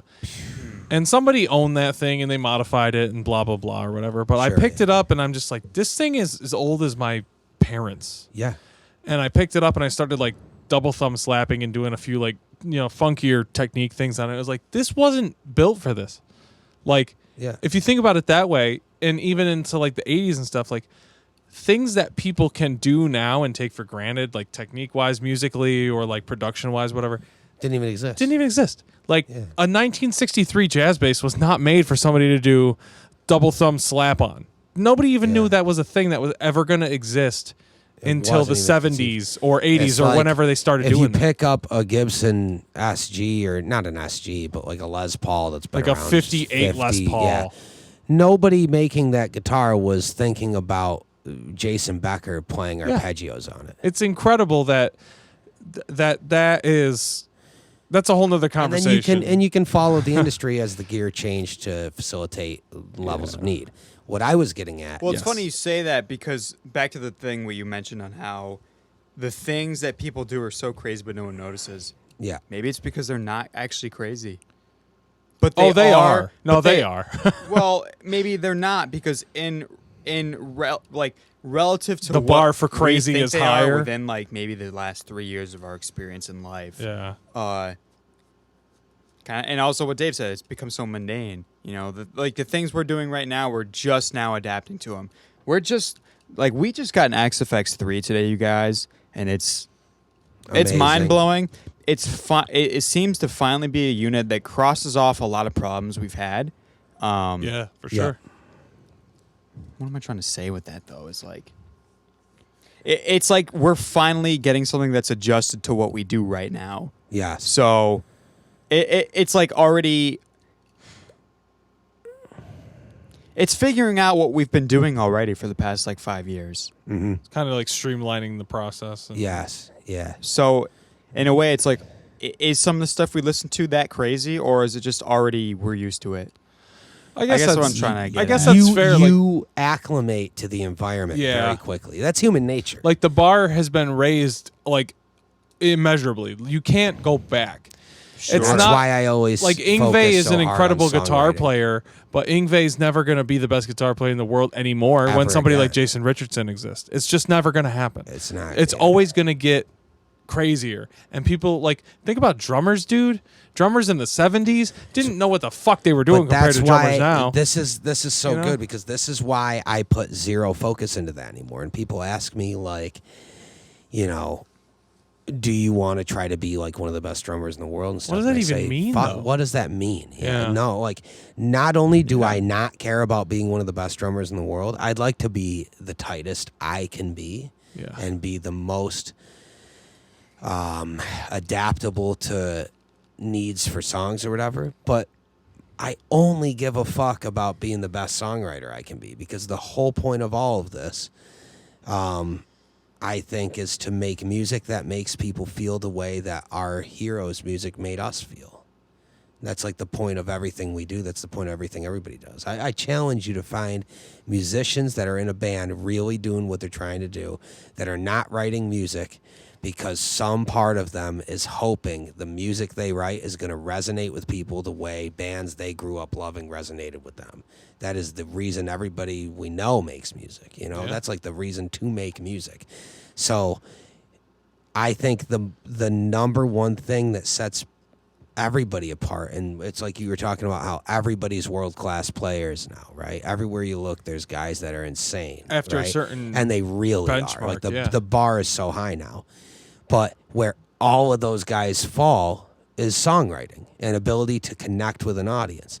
And that's another thing that ties back to professional wrestling, is that people shit, I don't know who does, but people have shit on Stone Cold because he was a 5 Moves of Doom guy. He had like the Stone Cold Stunner, and he had the Luthez Press, and he had the whatever, you know. He had a good working punch or whatever, right?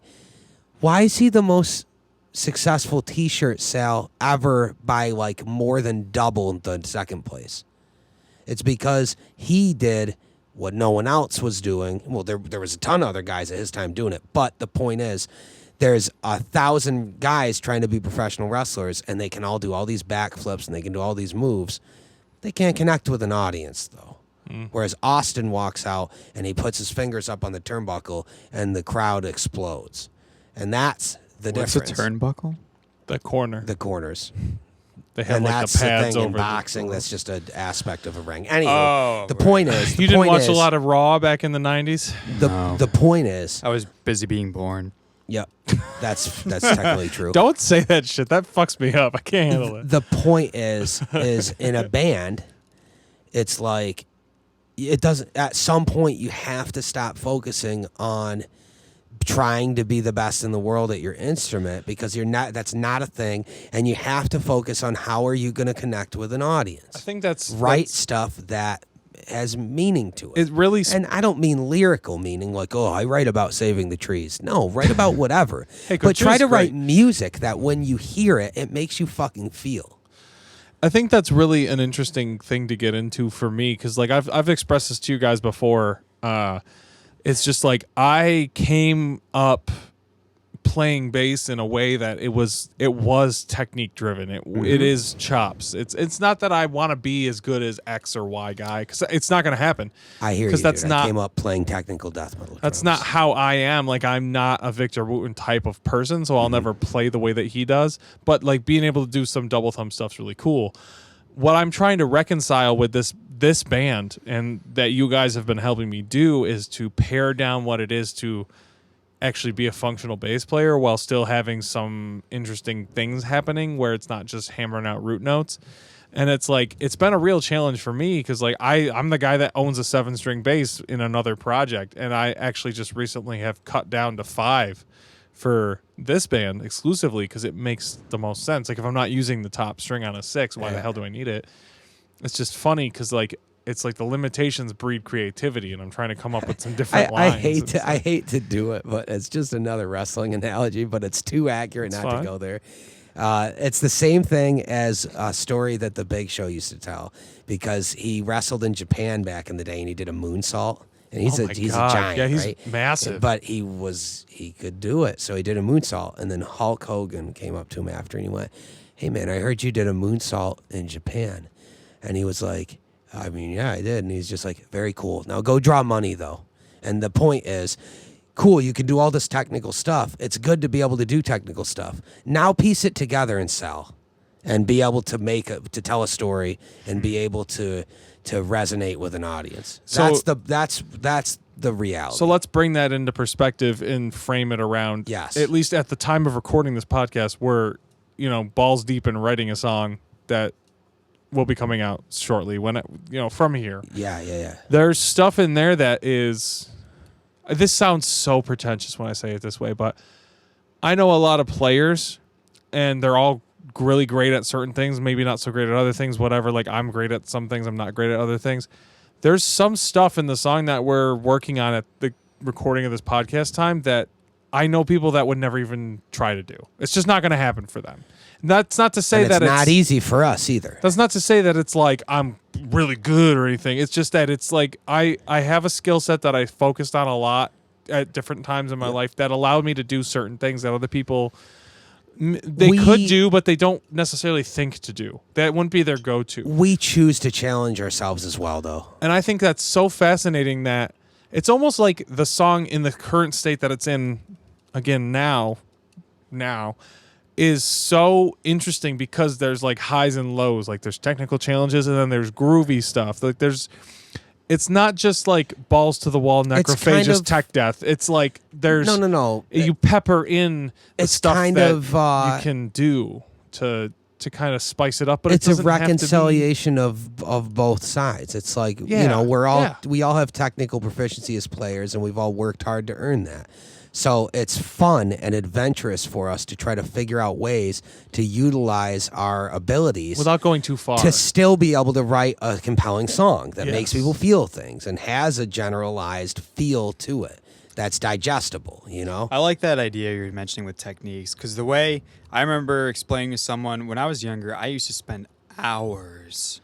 By the way, days, we can tell because you're good. weeks practicing things like just alternate picking. Yeah. And in reality, it's like how often are you actually playing, 30-second notes? Maybe less than 1% of your total playing. I'm going to argue something really quick. If you can do more than what is required, that makes what you are challenging yourself to do easier. So that's a good thing that you go through that, but you don't have to use it all the time. All right, continue. Well, that's even better because that plays right into what I was going to say is, like, you pull those out for moments. Correct. You don't have a climax when you're telling a story. It's not beginning, middle, end. It's not the climax for the whole book. Right. The climax is like maybe the last page of your favorite chapter. Yep. And that's it. And then you're falling down from there. It's fall, the new season, the new end of the book, whatever. So I always found that fascinating, and it kind of made me detract from practicing endlessly on all these techniques when really you only pull them out every so often. And I'm gonna echo that. Like when I was in college, I had access to a room on a campus that I was at where I would sit down with a stereo system and Guitar Pro, and I would start a metronome at 160, and I'd play 16th notes all the way up to the top of my range, which at the time was like 190, 195. Now, if I really want to, I can play straight 16ths for a decent amount of time at probably like 210, 215. That's super fucking fast. Nobody needs to do that.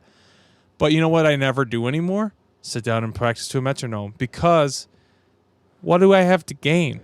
Well, this is realistically, when are we ever going to write an emotional, moving song that has something to say that's at 220 beats, all straight 16th notes?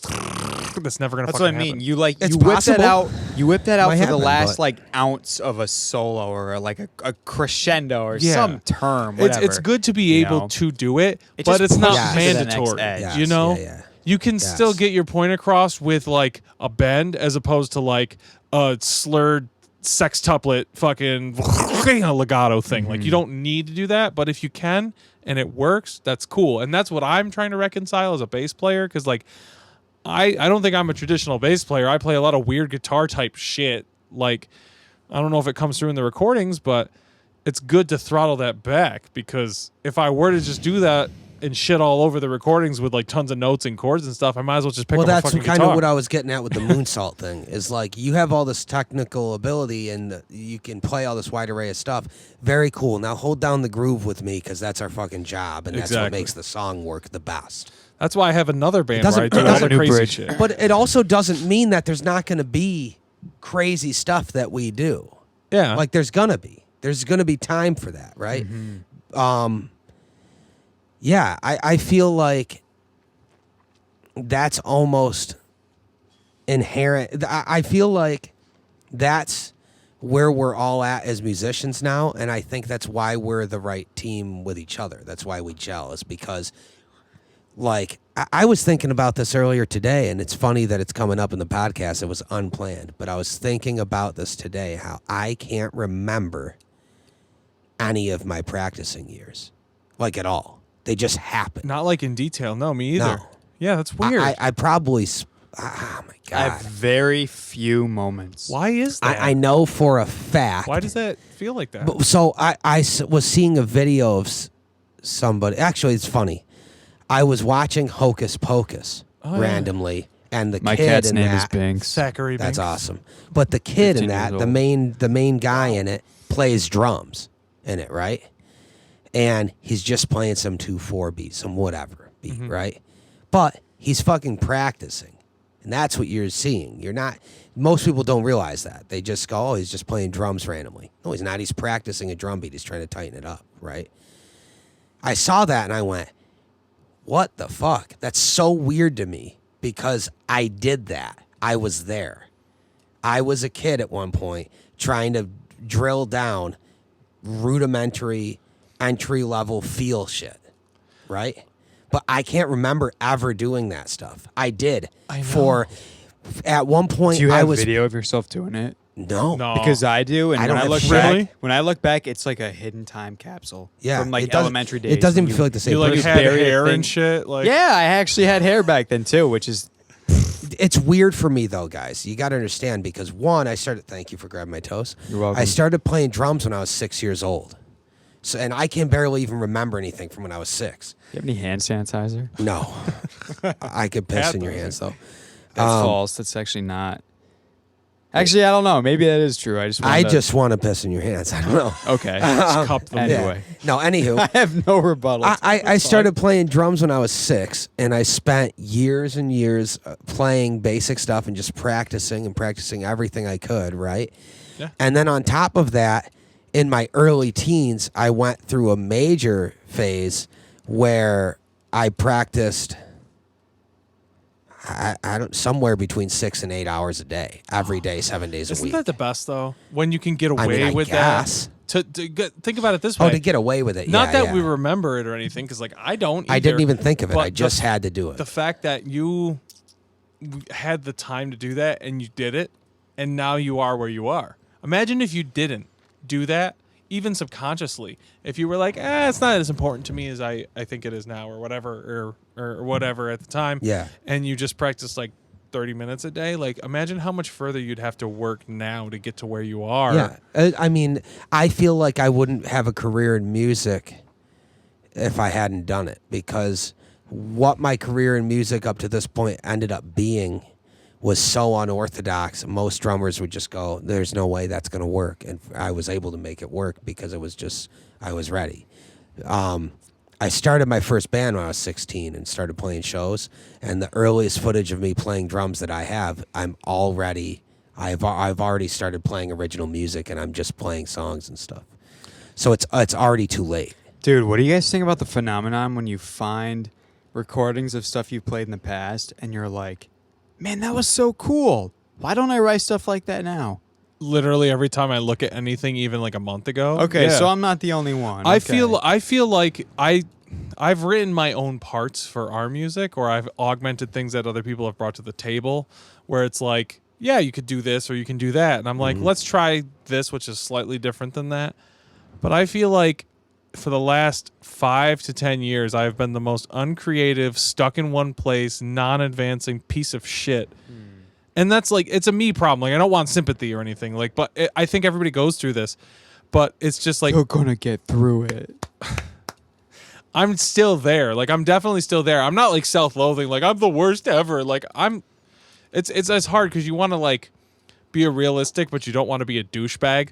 Like, I know I'm pretty good. Like, technically, I have good facility. I can play. I can relatively stay on a groove. Like, whatever. Yeah. But that's not the point. The point is, I don't feel like I'm as good as I could be. I feel like I'm missing parts of the puzzle that I want to have in place. And when I look back, we all do, man. And when I look back at songs I've done, like for the other band that I'm in, where I play the 7-string, I'm like a little more technical or whatever. I look at that and I'm like, how the fuck did I write this? How did I ever come up with this seed that turned into this song? I know the feeling. And then I look at what I do for our band, and I appreciate every moment of it, and it's a lot easier to play, so it's more consistent. But I'm like, what the hell have I been doing? Like, why can't I come up with anything? It's just the journey you went on, man. Yeah. That's what happens, dude. Like I said, I started playing in a band when I was like 16, and then Burn started when I was 17, and that was what I did for like 10 years, you know? And I feel like I just was so set in whatever that was, you know? And the setup with Burn was I didn't have a kit at home. I only had one drum kit, and that only drum kit was at wherever we rehearsed, you know, whether it be Grant's or Pat's when he was in Burn. So I couldn't even work on stuff at home. So all the years of practicing that I had facilitated me being able to listen to stuff, look at it on Guitar Pro and whatnot, work out what the parts needed to be, and then just kind of memorize them in my head and then sit down at a kit and play them. Which is fucking There's crazy. no way I would have been able to do that if I hadn't had so much fundamental practice done. You know what I mean? I feel like what I'm getting at, though, is that that's kind of what got us where we are in the first place, is the desire to have a larger grasp of what we're doing. And that's kind of the lifelong journey of any great musician, is you're always trying to grow. There's always something else you can learn. There's always something you do.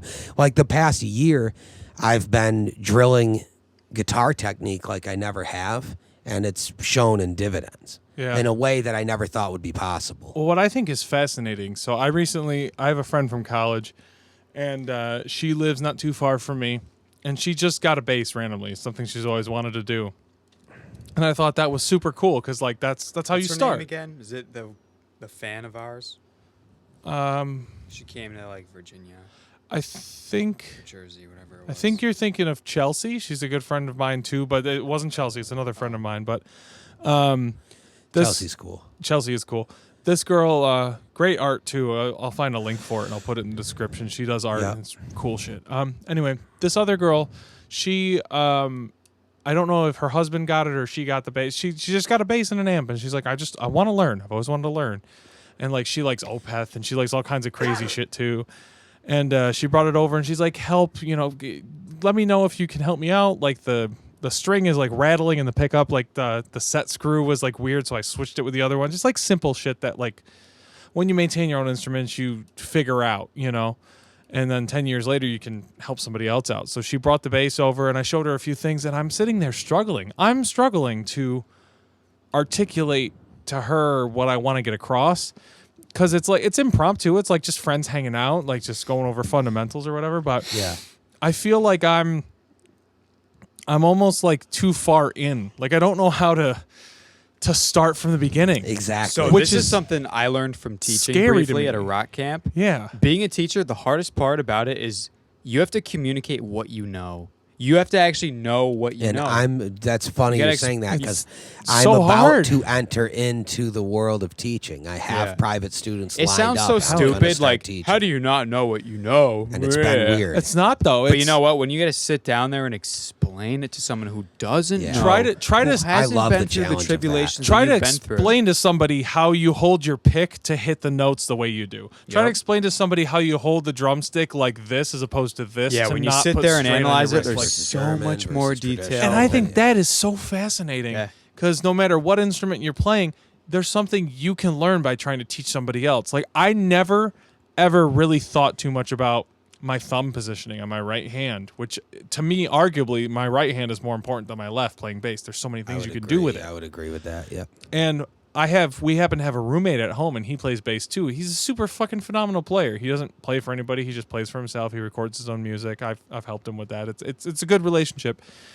He's a super good player, and he's so different than me, but his stuff sounds great, and he does floating thumb, so he moves his hand a lot when he plays, but it's still, it's quiet, it's maintained, and he's just like, I never thought about it. I just learned how to play, and I was like, you have like one of the most desirable skills to me, because I still anchor, and he's like, what the hell are you talking about? And I pointed out, and he's like, oh, I guess that is pretty useful the way I do that, and I was like, it blows my mind that we fall into these patterns and these routines based on what we picked up and what we learned from whoever we might have learned it from.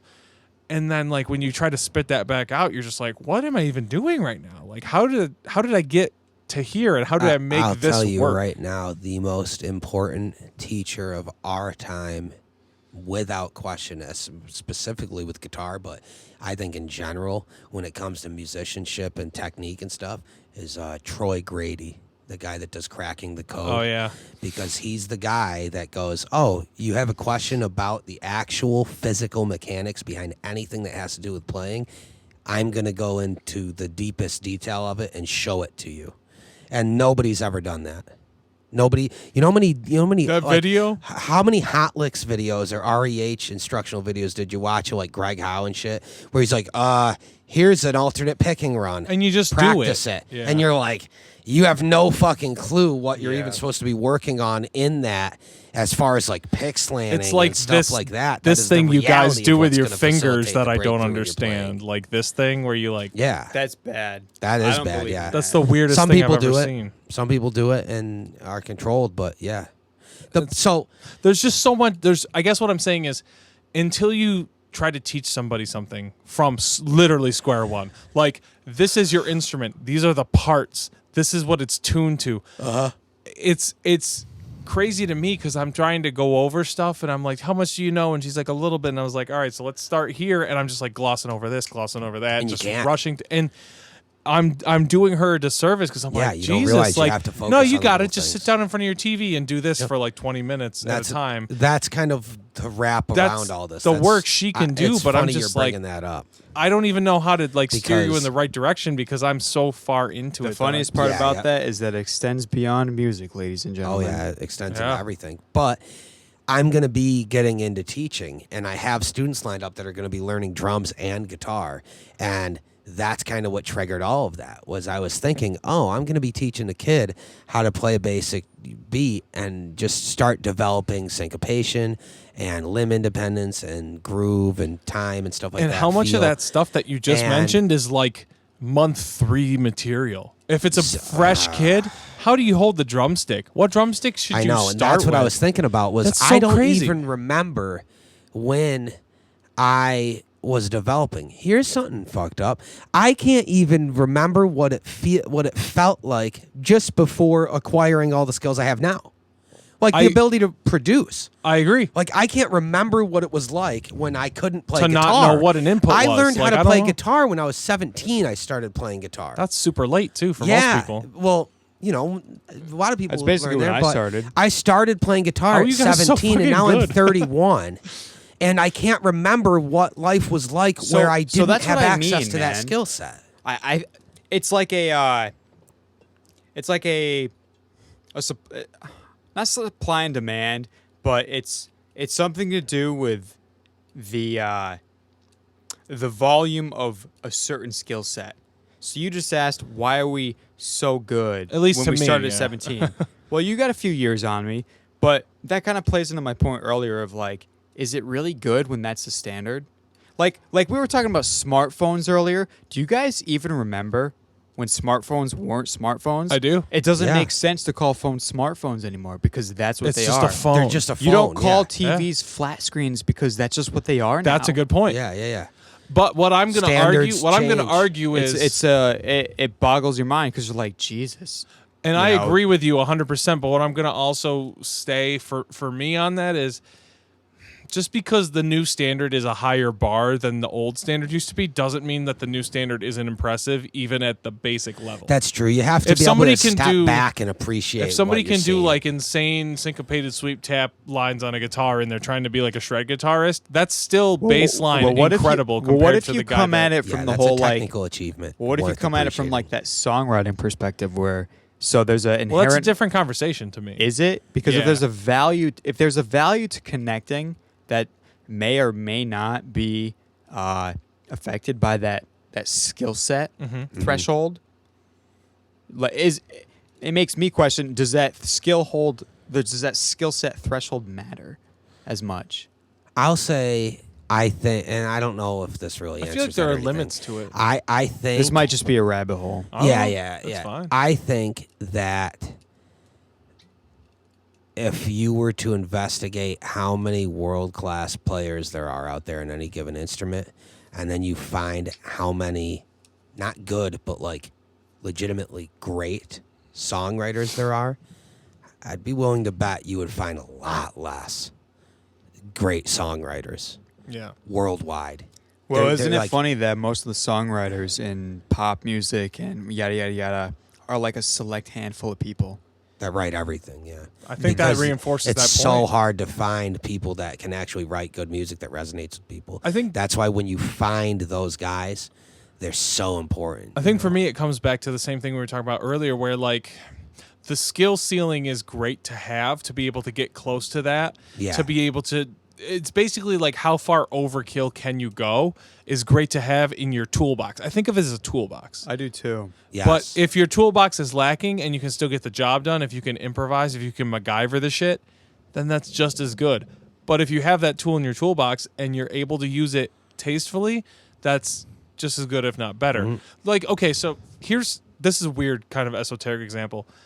Everybody holds their guitar pick a different way, but there's like there's general similarities, guidelines, like this might be a good idea, this might be a bad idea, this may work better for speed picking, this may work better for a different sound, like if you slant you'll get a more aggressive sound, that sort of thing. Me and Dylan have had very in-depth talks about this because we both pick basically the same way, but we have a slightly different angle naturally, just anatomically. So who do we work with with one-on-one in this band that has the most ass backwards ridiculous picking style you've ever seen? Pat, no He question, literally holds it backwards. He holds his pick sideways and plays with the blunt edge of the pick, and yet he's like the most articulate picker I've ever seen. Yeah, he's incredible.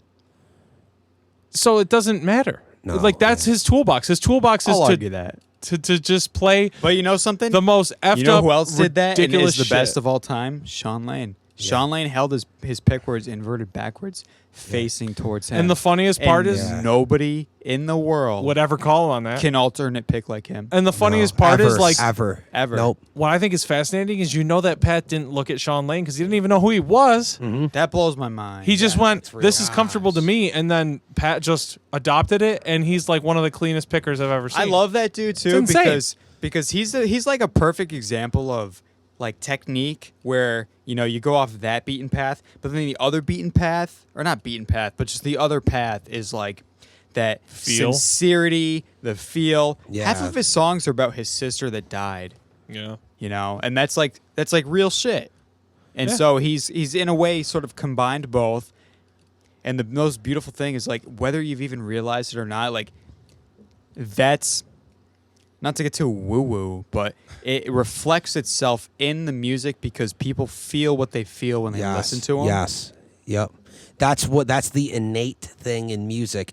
That's the most sought after aspect of being a songwriter is you're trying to write music that when people listen to it, they feel what you actually intended for them to feel. Music's such a Even crazy just bass thing feel, it because really it's is, not it's not like anything else. No, And it's I weird. could be wrong on It's that. a weird life I'm to get so into as willing well. to admit that No. I'm wrong on that. I'm But, agreeing with you. It's different than logic. It's different than religion. It's different than politics. Yeah. Philosophy. It's more because universal. It's so universal because it's like It's the most barring universal. any sort of barrier, there's a resonancy, seemingly, of when a note hits. There's like a level of It just cuts through like your perception and goes straight to like an emotional chord in your brain. At least for me, if something really affects me, I don't know what word to call that. Truth, honesty, real, like factual. it's like I don't know. It's like Yeah. certain I don't know either, tones and the way things are orchestrated and timbres and things. It's almost like they just go straight past your ears and like go right into your brain. Which is weird as that sounds. Like I agree with you 100%. It's so weird because everybody finds It's tying- harmony. I wish I could articulate It's better. harmony. Tying back into what we talked about way It before. harmonizes. It like That's- resonates with the frequency of your That's soul. different for everybody though, which is what's fascinating to me because like Is 'Cause it? It's individual. It is, and that's not that it's a bad thing. It's not like super different. It's just that there's different flavors. Yeah. Because music as a whole, whether you interpret like It's so varied. quote like microtonal or atonal Asian music or like African more rhythmic music with less There's tone so or many Western people out music there with that 12 love tones, pop country. I don't know why, but they do. whatever But that's resonates a with market. somebody. It Right. resonates with somebody. If Old Town Roads get your dick hard, like just fucking go about it. dude. Whatever. But The point is, there's such a wide variance in the different sounds And that can be made so with music. we talked and they about connect this- with people of all different types. We talked about this a little It's bit so with, weird. with Brad on the last podcast. Like, there's bands that you don't realize influence you to the point that they do, whether it's when you're like formulating your opinions as you're a younger person that's more malleable or what it is. But like, Brad was talking about the band Brand New. And oh my God, No Quarter. Or what was that song? It was something Quarter. It's the only song I know by them. And it had a huge impact on me as a teenager. I've never even heard. I'd have to look. You still have to listen to them, but the band for me that does that is Circus Survive. I don't know what it is. It's not even the lyrics. Like, I know them, I can mouth them back to you, I can sing along, but I don't like process the lyrics. But there's something about the tonality, the way they structure the songs, the resonance of it. Something just like it goes like through me and makes me feel a certain way. Yeah. Like if I'm driving at night and I pop on one of their first 2 records, which are like some of my favorite records of all time, and I'm just driving and it's dark and it just like puts me in this weird introspective headspace where I feel like more like raw. Like I feel like a raw nerve, like more emotional, like more receptive to things. And everybody has a different artist or band or sound or whatever that will do that to them. And that's the interesting part to me, is that it's so different for everybody, but whatever that is for you will get you to the same place. What's the most raw thing you've done while listening to that? Like graphic alert for listeners. I mean, nothing really. It's just listen to it. It's just like I'm not even trying to like sound wacky by that, but it interests me to take that vibe and put it to like something else. I would like to think that I'm, I guess, more like 70s old school. Like if I'm going to listen to music, like if I'm going to sit down and digest and dissect and really put myself into a record or a piece of music, it's going to be focused on just that. Like maybe I'll close my eyes, maybe I'll do headphones, maybe I'll blast it loud through my monitors. I'm not going to like surf Reddit and listen to that I know, record. Everybody's first, oh, you mean sex? No, I mean, sure, maybe. But, like, have you ever listened to that music while you do anything else in your life? Like, going on a run or, you know, working. Like, have you ever applied it? Music is huge. Well, have you ever applied it to anything other than just, like, focused listening? Not intentionally. Not to say that there's not value No, but not intentionally. But what, like, so, like, those 2 records, Juturna and On Letting Go, those 2 records for me. On Letting Go is one of my personal favorites. No matter where I am or what I'm doing, it has nothing to do. It's like so separated.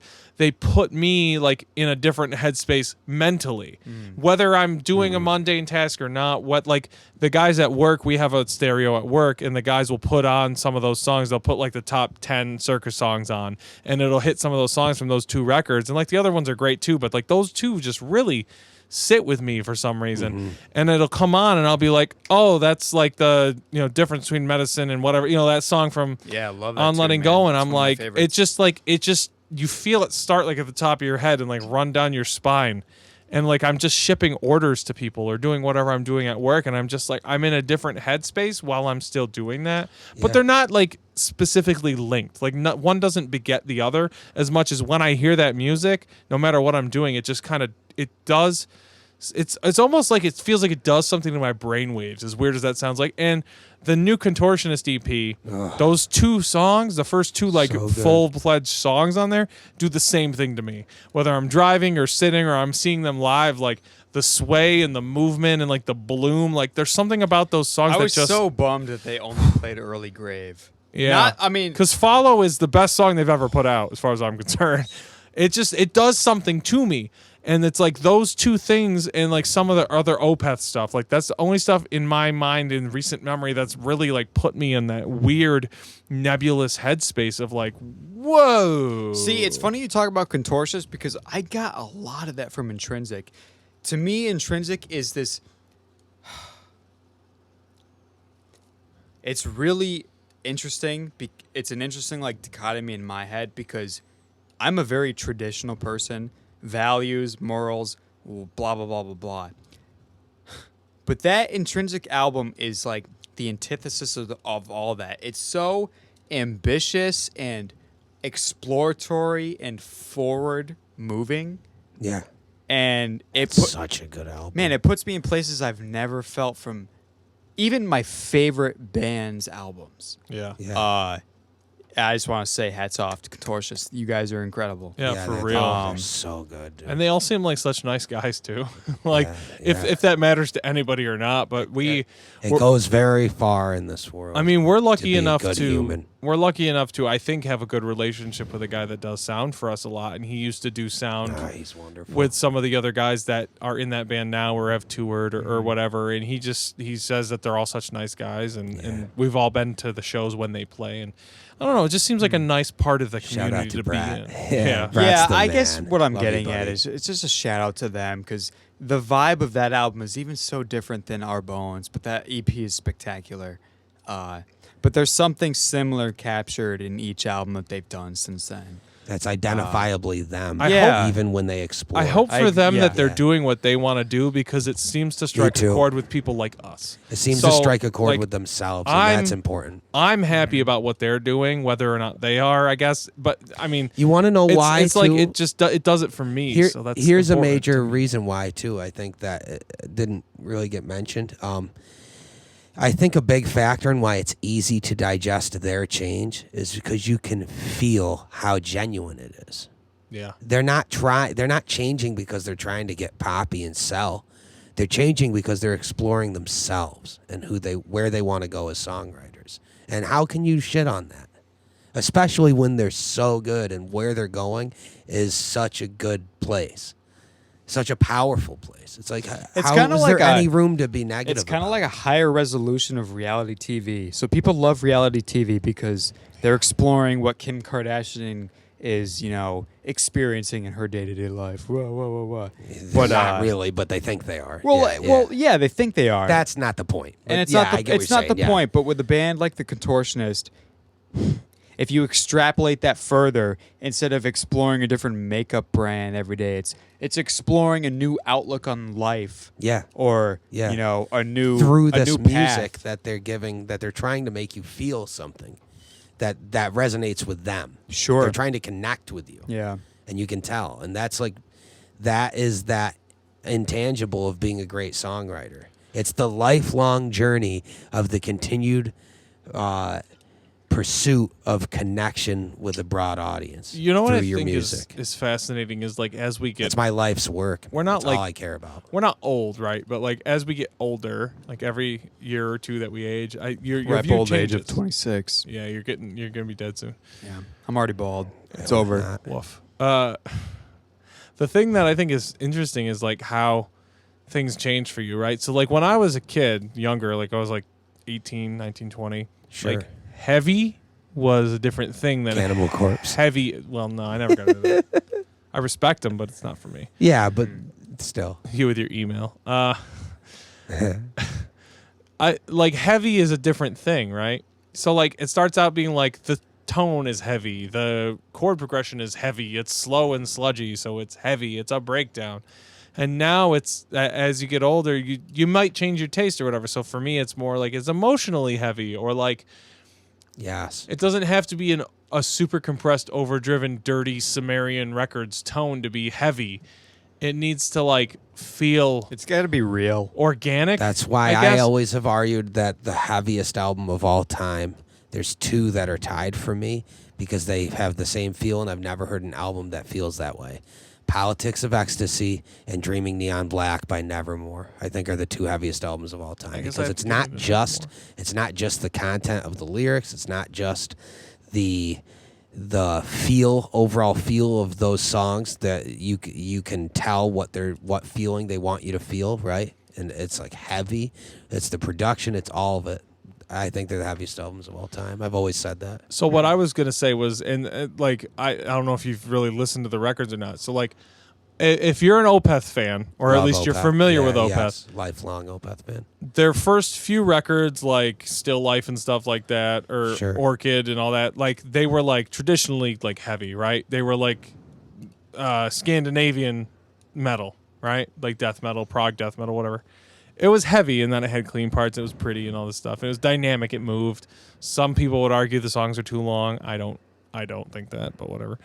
And then you get through like the Steven Wilson period, and you get through like Blackwater Park, Which and I then would argue is their prime, but Blackwater Park and Damnation Deliverance, and then specifically Ghost Reveries, like correct, all of Ghost that, Reveries. and then even up through Watershed, like fucking Watershed's great perfect. too. Like none Yeah. of that stuff, I see anything wrong with it. Nothing at all can. You cannot Wait, convince Steven me. Wilson was a part of Opeth? He Steven produced- Wilson produced Blackwater Park, And I believe he mixed it And as well. Damnation and Deliverance, I'm pretty sure. Man, that's a guy. And Ghost Reveries, I'm pretty sure. I believe so. If you want to pin anything that we've talked about tonight to one person, He's a good example. So's Devin Townsend. yeah, those two dudes, man. Both of them. And all Steven levels. Wilson is far from my favorite musician, but like the people he's affected and reached and influenced, and everyone that goes, His Pat. music, Yeah. the ability to feel his songwriting. There's the something to be musicians said. that he works with that have the technical ability to pull off whatever's needed, but it's not just cause. Yup. You know, Yeah, and this is coming from a guy who has brought on some of the most technical players. I mean, Guthrie Govan Govan, is Marco in his Miniman, band. Brian Beller. I can't think of that piano player's name that he had on. These guys He are continues to work with him now. the Who's his top drummer now? tier. Greg Brundell or something like that. But also, I mean, Porcupine Tree. He Yeah. had, I Gavin wish I- Harrison Space and Gavin, Colin Gavin Harrison. I wish I knew Porcupine Tree more. They're phenomenal. You got to get into it, man. But so what I'm getting at is like, okay, so I love Opeth. They're probably my top 3 favorite bands, Yeah, right? yeah. Like Watershed, especially production wise, it's modern and clean. Some of Correct. it's slower, sludgier. Some of that shit is so fucking like heavy, like traditionally heavy. Yes, it is. But I would argue that the record, not the newest one, 2 records ago, Sorceress, the song Sorceress, it starts off as 70s prog. It continues to be 70s prog. When they hit that riff before the verse, where it's just shun, jun, jun, jun, jun, it's like low gain, it's like flubby and round. It sounds like they recorded on like a shitty old Les Paul. That's still one of the heaviest things I've ever fucking heard. Because the intent is there. It's not like it's downpicked and it's super gainy and it's heavy. Easy to like when you're digesting that, you're getting 100% of what they're trying to make you feel. Easily. You don't have to try. You're not stretching going, what are they going for? It's like, oh. It's just crazy how like things that you would perceive at a younger age as like traditionally heavy, like high gain and a lot of compression and like slappy drum. Like that's heavy. It still is, but like there's more to it as maybe your tastes change, I guess. Is what That's I'm why saying. I still always argue Politics and Dreaming Neon Black. Because, yeah, the production's very heavy, but there's so many riffs and moments on those 2 albums that when I think of what's heavy, I only think of them. Yeah. And the lyrical content too. It's like we were talking about. Like you were talking about how he always wrote that. Who was it? Sean Lane always wrote about his sister dying or something, right? And you could kind of just tell, like you could feel it in the music. Politics of Ecstasy is about the book Politics of Ecstasy by Timothy Leary, which is a fucking nightmare, just out there, like the degeneration of society and shit like that, right? Perfect. And you can feel that hard in the music. And then Dreaming Neon Black is like loosely based on a true story about Warrell Dane, the singer of Nevermore, who's now dead. Rest in peace. He was great. And he wrote all the lyrics in that album about a real life thing that happened to him where his girlfriend that he was with for years disappeared one night. He woke up, she's gone, and he just never saw her again. And no one knows what happened. She went missing. She's gone. What? And he started having like nightmares about her and shit, and it just tormented him for the rest of his life. It's fucking horrifying. And that album is about that. And when you listen to the songs, you can fucking feel it. Wow. Yeah, heavy duty. And it's some of the best work of that band's career. I had no idea. That's crazy. That album is a different level of darkness, man. All right. And it's incredible. It's like one of the most Is that influential all albums Loomis on me. Broderick stuff or? The Broderick had nothing to do with No. it. No, it was Loomis and a guy named Tim Calvert, who's also passed away. Great guitarist. Played in a very underrated, really, really good kind of techie thrash band from the late 80s, early 90s called Forbidden. Very, very good thrash band. You have to get me into He this was stuff. great, but he played on Dreaming Neon. And Pat O'Brien played on Politics. The guy that was the Cannibal Corpse guitarist. Oh, really? Oh, Yeah, that one. Yeah, that didn't end well. Didn't end well for him. But whatever. That was a crazy story. Yeah, that's not even worth getting into. fuck? The point is, before he was in Cannibal Corpse, he was in Nevermore. That's He played on interesting. Politics. You know who seems like a really super fucking cool dude? Is Alex Webster. He's, I mean, by all accounts, he seems very cool. Yeah. They're from like Buffalo, Rochester.